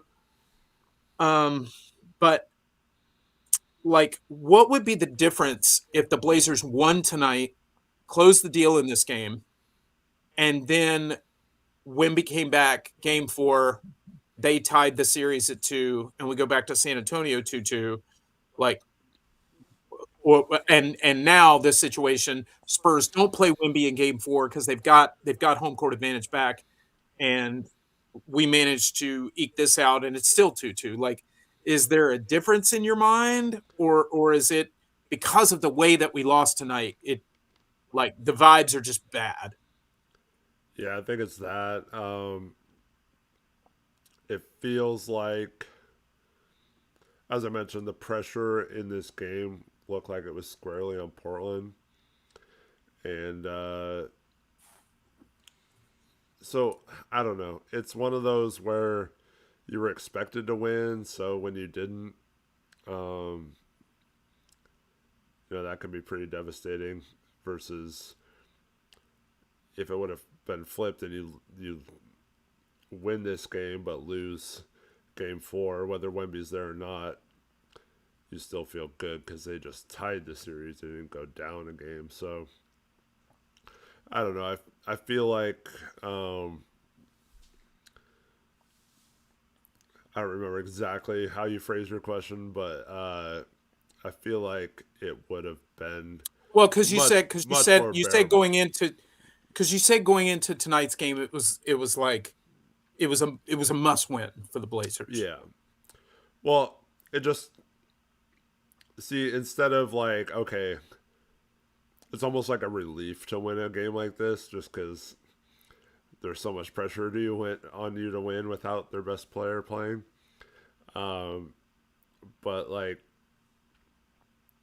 I just think the relief and then the happiness of being up one in this series, to where even if they do take their foot off the gas in game 4, uh, it's still a 3-game series. Then you still have another game in Portland for sure, as well. Um, but yeah, Well, and you just get a little bit of an opportunity to see what they do in a pressurized situation. Right. Like just like you always want to see that, especially with a young team. So Yep. Um, it's just man. how go ahead. I'm sorry. No, it just it feels like they should have won this game. But I keep thinking about this, Rich. Game two, they're down 14 in the fourth quarter. Suns are Mm-hmm. down 11 with 5 or 6 minutes left, I think, or maybe in 3 minutes left, down 8 or something like that. Mm-hmm. Um, they've had some kind of miracle-ish comebacks in the fourth quarter, and those easily could have not gone their way. And then we're talking about this team like 100% different if they failed to make the playoffs at all. Um, it just it's just weird because you win one game in a series, and then all of a sudden you have all these people thinking we're gonna make it to the next round and all this stuff, and um, it's just so weird, the roller coaster of emotions. But this is a game I felt like I mentioned several times, if they're gonna take that next step, they need to win. I was thinking about when you were asking me that last question. Um, the Denver series in 2019, we have The three four the overtime four game. overtime game at home. Yeah. In game three, win that, all the momentum, and then we lay an egg in game four and lose that Yeah. one. Luckily, And we you had to feel so good going. I mean, we did feel so good going into that game four because you're like Jokic played a ton of minutes. yeah, Like it just felt like we were really set up. and then we come out and lose game five then too, and then of course win the next two, but had to go on the road down 17 in the first half against the Denver Nuggets. So I was just thinking of like an example of the other way around, and I remember feeling so hyped after that overtime game. Also, I was exhausted, like I played in the I was game, gonna but say you were tired, right? yeah, Like pretty exhausting. shouting like because I was there with my mom, and shouting for that long is just crazy. But um, it was like it was from the jump that series, Rodney Hood, man. Rodney Hood. yeah. So yeah, I don't know. I do think the Blazers could very easily win Game Four, claw their way back, and then you hear all this stuff again. Oh yeah, we're right back in this series, and it's technically true because it'd be 2-2. It's just such a letdown to not win this game. It was there for them. They could have. It looked like at some points they were going to cruise to an easy victory, and the Spurs were ready to give up. And then freaking Dylan Harper chooses tonight of all nights to have his coming out party. You never like to have those guys, right? Like where you're like, you know, whether it's Denver's fourth and fifth guards going off on us in Yeah. 2021, or Harper tonight.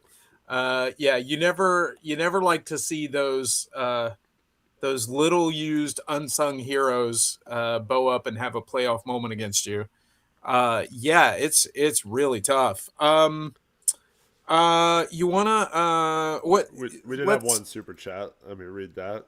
Oh my goodness! I mean, since we're all here at the wake, I didn't know if we would actually get a super chat tonight. So what is it? It was from Hailblazers. What's up, man? $2 donation says great advice, Eric. And I think he put that when you asked me what my adjustments would be for the next game. Ah, okay. Thank you for the super chat. Appreciate it.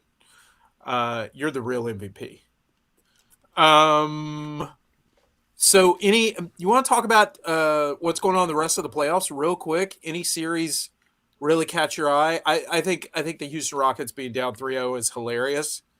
Although it's coming at the hands of the Lakers, who I'm contractually obligated to root against their downfall at all costs. But I know it's coming.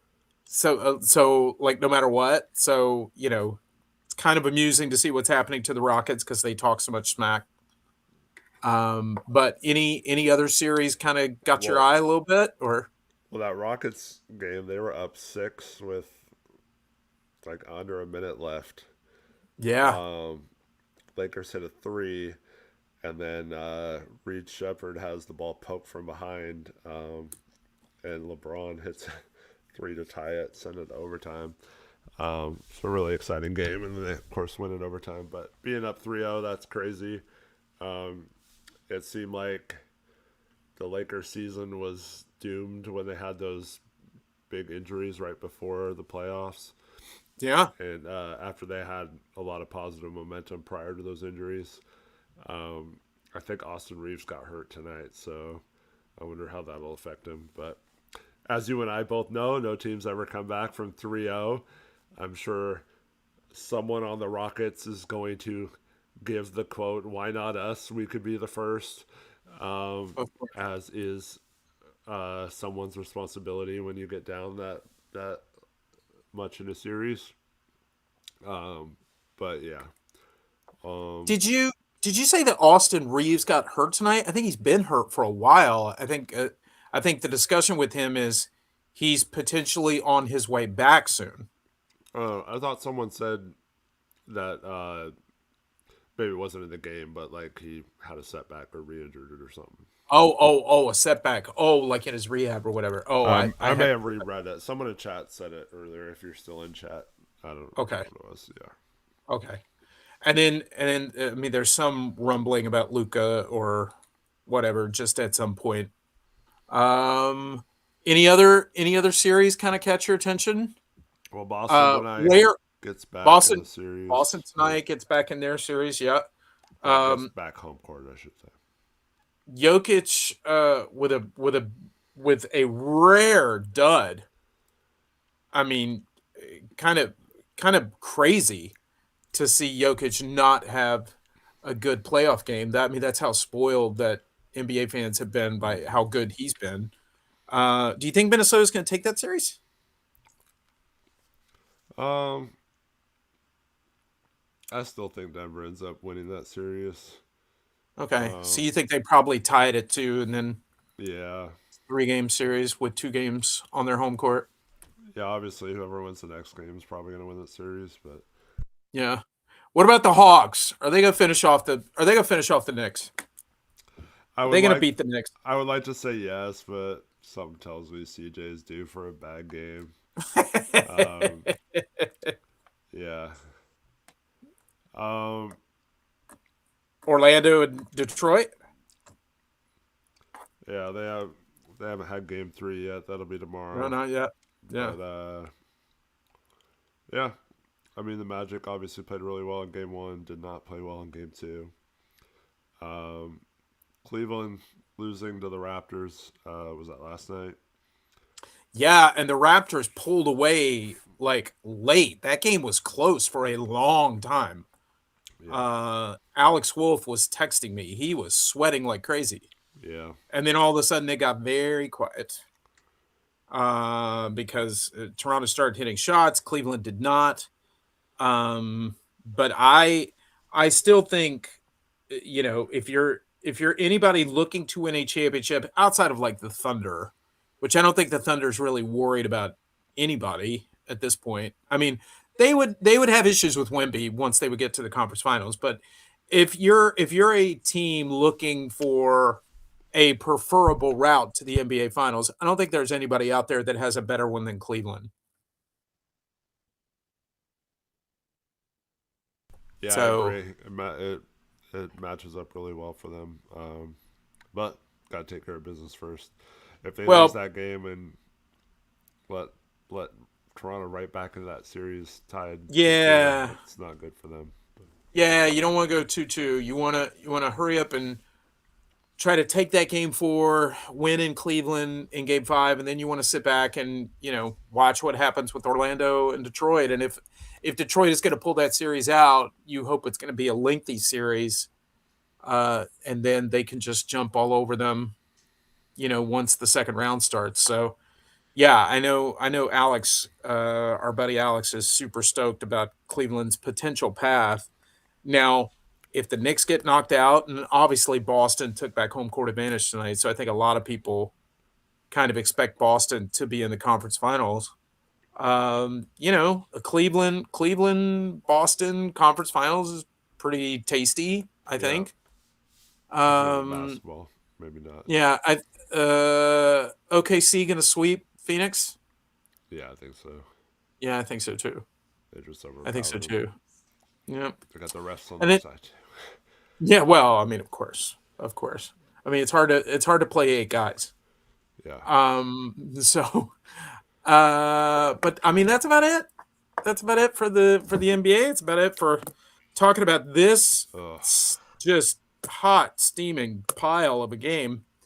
Let's. I mean, chat is pretty frozen for me, or people are just not talking. They're just over it. yeah. So I think everyone's if just let down by this whole situation. Just real bummer. They had a chance to just really do something special for their home crowd tonight, and then they get a freaking towel and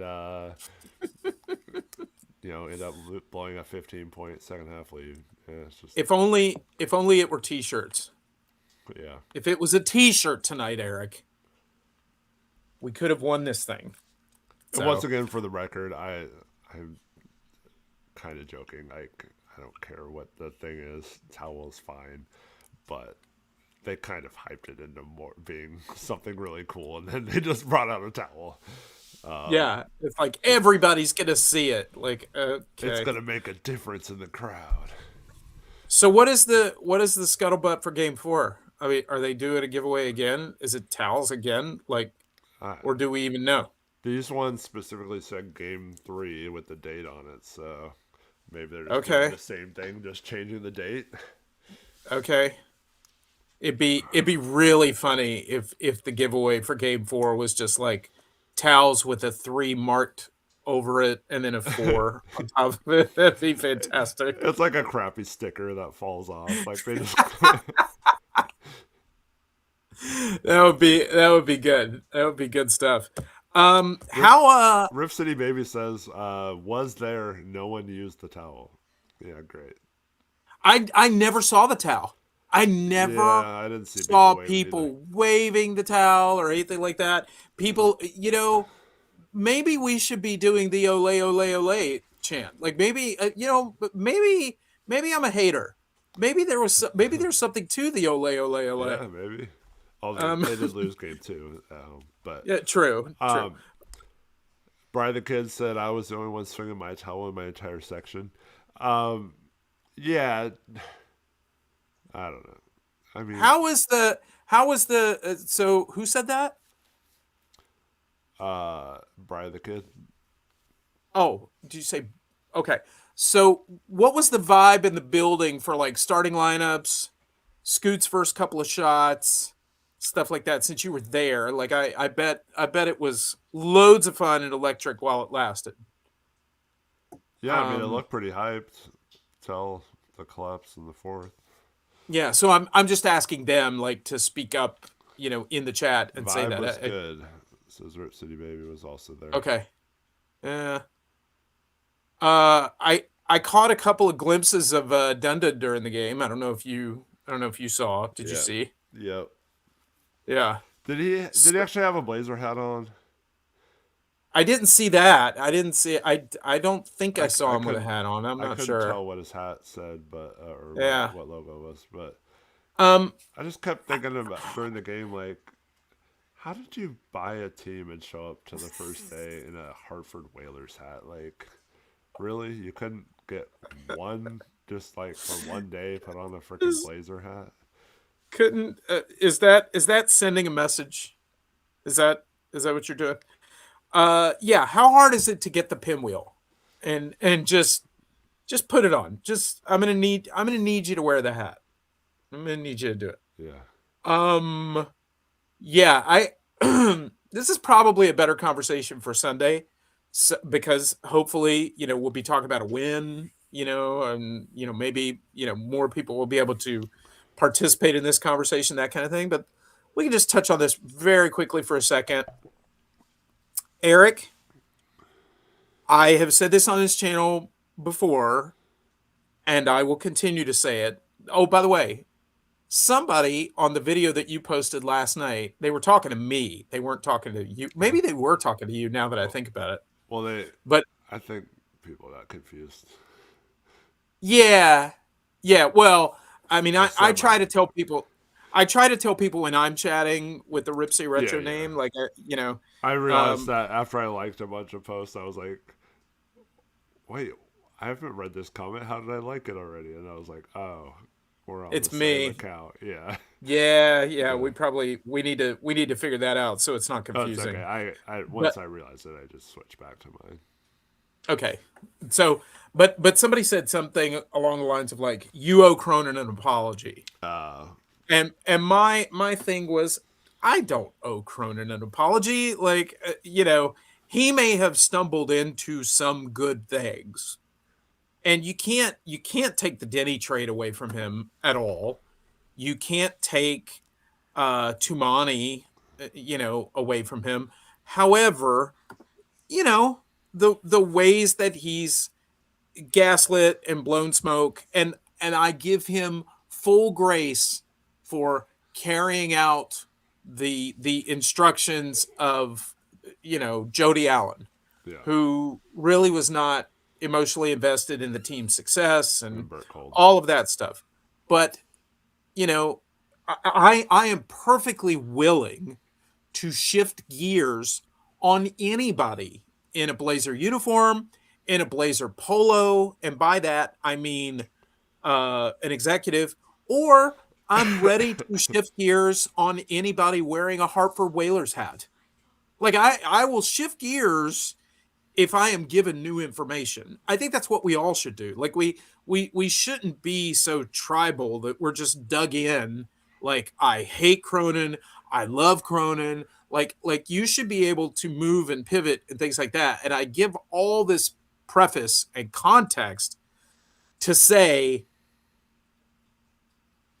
I'm getting a little concerned about Dundon, Yeah, and I'm starting to wonder. Because I said early, oh, I don't think he's gonna sell a team. It's fear mongering.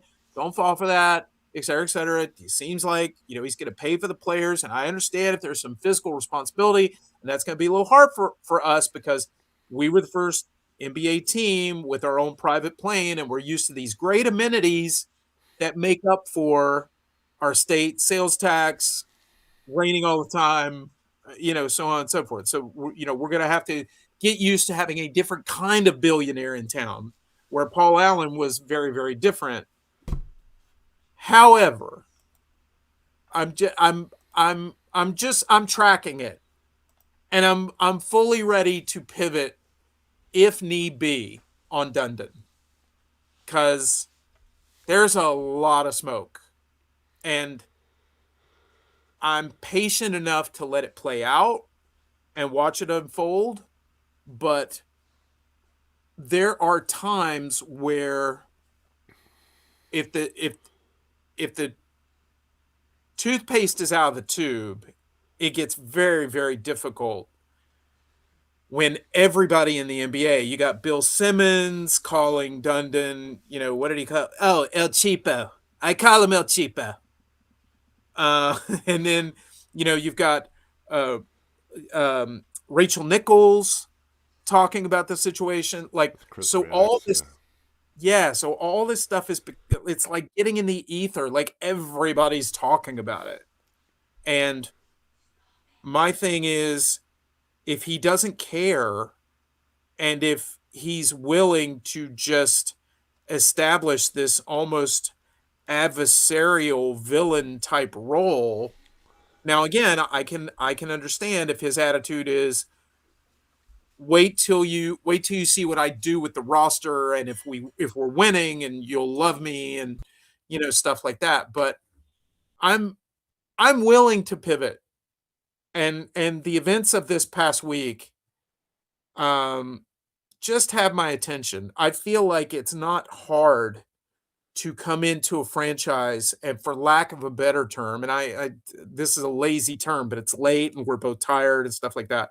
But it's not hard to come into a brand new team and pander to your new team and kind of do your rah-rah to the fan base. And you don't have to insult our intelligence or anything like that, but wear the Blazer cap, you know, like Yeah. just the, do the t-shirt stuff if it seems that important to people. Like I it you almost have to try to get this wrong. This should be the easiest.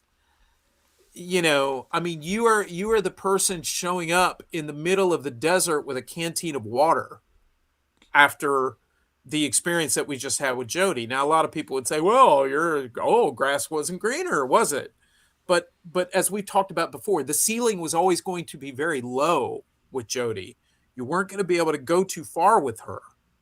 And so just that ray of hope, of newness, and an owner that's actually going to do a press conference, and which when he did the press conference, I was like drinking from the canteen, like, oh my God, like I'm so thirsty. I haven't had a drink of water in forever. Like, to have an owner actually address us at the press conference was glorious. And so, like, you almost have to try to mess this thing up, right? Like, it's so early and there have been so many missteps, and I can't help but just raise an eyebrow to it and wonder if there's not more to it.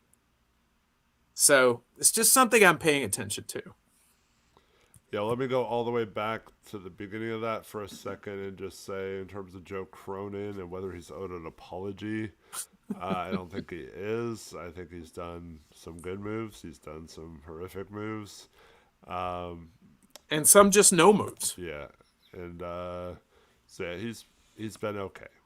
He's been okay. Yeah, Yeah. I don't think that's And an and apology.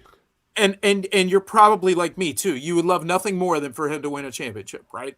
Yeah, Yeah. absolutely. Because I mean, we all get to celebrate. 100%.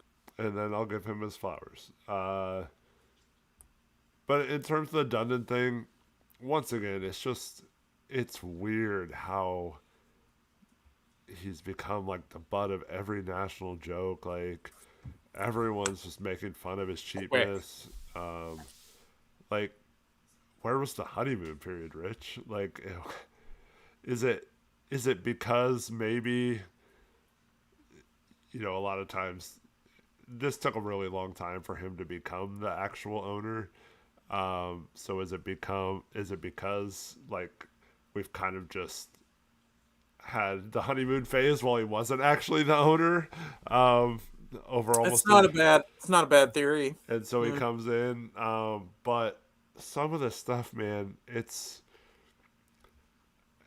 I'm like torn, because some of it seems like there is no effing way that he called like the St. Louis Oh, coach and offered him $1 million when he makes more than that at St. Louis. Like, there's no yeah, way he actually did that, right? he has like a 6-year, $22 million deal or something like Yeah. that. So there's no way he actually did that, right?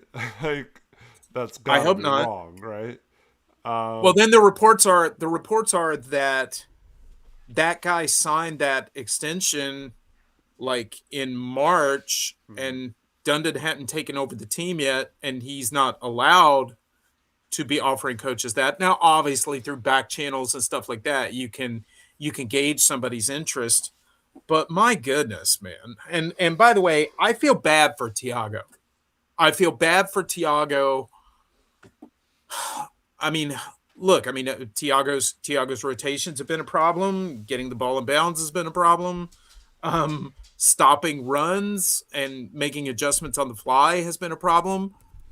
But this is not cool.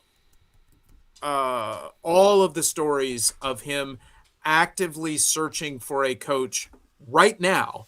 Now, granted, are coaches being gobbled up right now? Yeah, but the guys that are being gobbled up are not being gobbled up for the prices that are being talked about that you want to spend.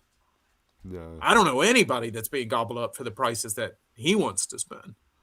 So Yeah, I feel bad for Tiago, man. It's gotta, I think Tiago even publicly said something like the offer was he got an offer for an extension and that was frustrating or insulting or whatever. And yeah, I feel bad. I mean, the guy here's the guy, you know, in the middle of the playoffs, coaching, just the other night took home court advantage from the number 2 team in the NBA record wise, and you're having to answer questions about the fact that there are reports that your job is being interviewed for. That sucks.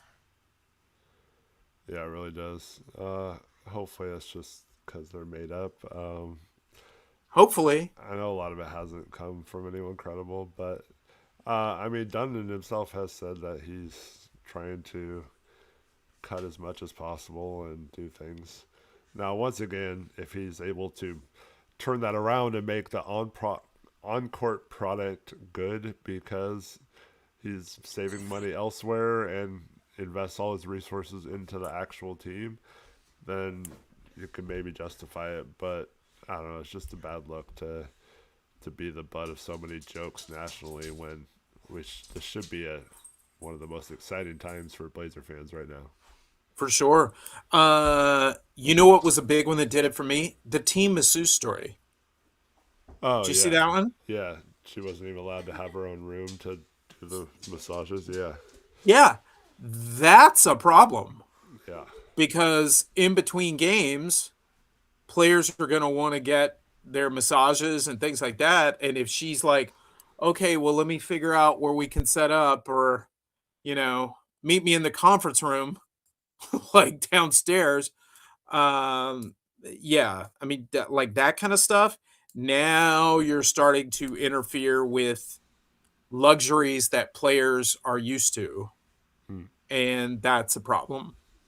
So, um, but yeah, Alex, I go ahead. I'm so sorry. oh no, go. You finish first. Well, Yeah. I was just gonna say real quick. I just wanted to comment on what you said about Dundon and the fact that it took him so long to take over the team. Maybe that played a factor in the honeymoon not really being existent or something like that. There could be some truth to that because while the sale is in flux, it's not like we necessarily got to hear from him. So a lot of people got to do a deep dive into him, find out things about him. There's all the, the predatory lending stuff and things like that from how he made his money to start out. So a lot of people had kind of started formulating their opinion on him. I, number one, have so much going on that I literally and truly only have so much bandwidth up here. So I had really looked at it like, hey, we've got a new owner. Don't really know what his background is. I know he owns an NHL team. People say good things about the NHL team. Obviously, they're competitive. They do well in the playoffs. They are a mid to high payroll team. So that all seems good. Great. We'll learn about him when he comes in. And like that was kind of how I was treating it. And now that I'm just, hearing more about it and the fact that, I mean, this story is so sexy in terms of like something that the media can really like sink their teeth into and give him nicknames and it's funny like some of the stuff is funny but it's deeply concerning and hurtful to us as a fan base and especially when it seems like he doesn't give a rip what his relationship is with the city. That's a guy who would leave, who would literally take his ball and go home. Mm-hmm. I mean, I don't know necessarily what the desire is for Raleigh, North Carolina, to have a pro sports team. Obviously, North Carolina can't support two. 100% because that obviously that's where Duke and North Carolina are. All of that, not Raleigh, but I mean North Carolina, Yeah. being such a basketball mecca in this country. And people think Raleigh, North Carolina. I was looking up the population the other day. Like Raleigh and Portland are actually very, very close in population, which is something that shocked me when I looked it up. And the fact that if he had designs on taking the Blazers, that would be a co-tenant situation with where the Hurricanes play versus a situation out here with the Blazers and Moda Center. So not trying to not trying to be a fearmonger, not trying to jump on the, I'm not big on jumping on the bandwagon of, calling him Tommy Two Nickels and things like that. But at the same time, it's a lot of smoke right now. I saw this joke about him picking up a penny on the street or something, being all excited about it. Well, you know, we will see. Yeah. We will see what happens with that. But real quick, how are you doing? I know you told me earlier that you were kind of suffering with allergies. You still suffering with them? You ready to get out of here? It's not allergies. I have a cold or something. Oh, gotcha. Okay, So sorry about that. Alex Wolf had a I've heard of him. personal shot at me earlier, Oh, a few minutes okay. ago. What'd he say? He said, "Watch Dundon bring in a YMCA youth coach."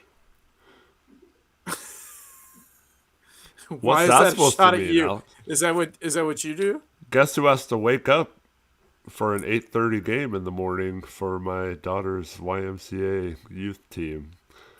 Well, maybe the inference is Alex believes you could do a better job coaching the Blazers than Tiago. Yeah, maybe. I mean, you do it for $1 million, right? Oh yeah, of course. I didn't want nothing to do with that job, but I mean, yeah, I would take it. You want nothing to do with that job, but you would take it. Yeah, You'd I be don't like, you'd be first move. It'd be like, Dame, sit next to me on the team plane. What do you feel like running? Like that would be your first conversation. I mean, I would do it for free, actually. Of course you would. Yeah. I mean, you've done a lot of things for free. Hey, Trevin says um, being the head coach and still doing the post game show. Yeah, that would be so fun. Don't no media availability. Just watch my show. oh my gosh. Hey, if you're still hanging around here, give the video a like. It is the perfect Tom Dundon price. It costs you absolutely nothing. It is the cheapest thing possible. It costs you nothing. And for whatever reason, the algorithm really likes it, and it means a lot to the algorithm. So, Eric, you got to be up at 8:30 in the morning. You want to wrap this thing up for us? Yeah, I just want to say once again, appreciate everyone for watching. Streams are always fun, whether or not the Blazers let us down yet again. But that's life as a Blazer fan. I would say tonight was fun-ish. Yeah. I don't know Well, if it was fun. I was just thinking though, Rich, during that game, we're up Yeah. 15, we're cruising, we have the ball. Um, Man, this is gonna be fun. Couple days, right? Oh yeah, of course. Win tonight, have a fun show. Get to go all day tomorrow, thinking about being up 2-1, and then yeah, Yeah. just tough, man. Yeah. What's Yeah, up, I mean, Bruce? yeah, like I said before, it's the way we lost, and it's one of those kind of losses that no matter how much we may get up in the game on Sunday, there are going to be these ghosts from tonight that are going to creep back in our minds, and if they hit like one shot, Harper comes in and makes one shot, like we're gonna start to feel like, oh no, it's deja vu all over again. They're just gonna do it again. Yeah. And but we'll see. But um okay, uh put put yourself out there on Sunday. Number one, are we talking about Victor Wembanyama coming back to the starting lineup? And two, are we talking about a Blazer victory when we Um, stream again on Sunday?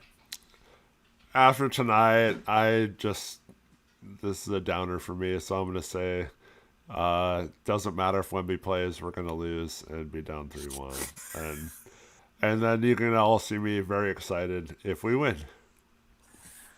I'm gonna say Wemby does not play. But that's not a ball sack or what, it's ball sack, right? Yeah. Yeah, yeah. It's not, I'm not ball sacking you all. So I don't think he plays. And I'm gonna be good cop. I'm gonna say that Sunday will be the outlier Blazer team shooting game. It's gonna Yeah. be, we're gonna get the fool's gold game on Sunday. Tamani's due. Yeah, we're gonna get the Jeremy's fool's due. gold. Yeah, we're gonna get the 30-point Tumani game. Probably not. But we're gonna get the Hell, I multiple take Blazer players. Yeah, multiple Blazer players hot from three, and yeah, it's gonna be one of those kind of like Blazers shoot, you know, 23 of 60 from 3-point range or something crazy like that. But I'll be the good cop. I'll say Wemby doesn't okay. play and the Blazers win, and we're 2-2 when we stream here on Sunday. I will take Tamani scoring like 10 points at this rate. Oh, I'll go over. I'll go way over. I'll take that bet. Yeah. I'll take that. Well, that's it for me. I got nothing else. Just thanks. Yeah, thanks Thanks everyone. to, yeah, let me just real quick, thanks to everybody for being here. Really appreciate it. Gosh, we haven't even done this for a week yet. But all of your guys' comments, all of your encouragement, stuff like that's been really, really nice. We really appreciate it. This was not some grand scheme line in the weeds where we were waiting to do this. Like, this just came together so quickly. Right. So we've been doing this thing on the fly, just Literally kind of thrown flying by the together. seat of our pants. Yeah. So, we'll continue to try to improve the show and take her with us, stuff like that. I got a really, really nice email from Todd. So Todd, if you're out there, thank you so much. He sent me a very nice, constructive email all about ways that I could be better. So if you didn't like tonight's show, blame Todd. But I tried to do right, Todd. But no, but thanks to him, it was a really special email that I will always treasure. It's rare that a stranger will take the opportunity to try to be kind to you and help you and stuff like that. So that was really, really cool. And yeah, just thanks to everybody for giving us a chance and hanging in there with us as we kind of take this big slab of clay of the two of us together. But just thanks to everybody and hope to see you here on Sunday. Eric, I will let you have the last word and sign us off. All right, thank you everyone. Hopefully on Sunday we can be talking about the Blazers evening this series and have a little bit more fun and less somberness than we did in this episode.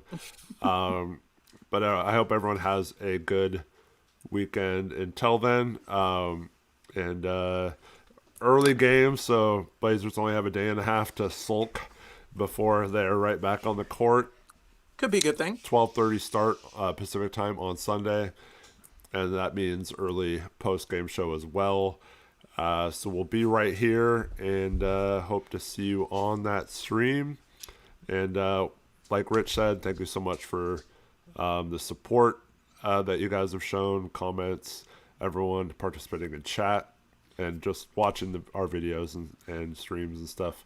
It's really cool to see all of you, and man, it'd be so much cooler if the Blazers could even this series, though. So hopefully they do that. And with that, that is a wrap for the Rip City Retro post-game show. And I'm starting a tradition. This will be the second time. Let's give everyone fist bumps in the chat. Good night, everyone. We'll see you next time on Rip City Retro.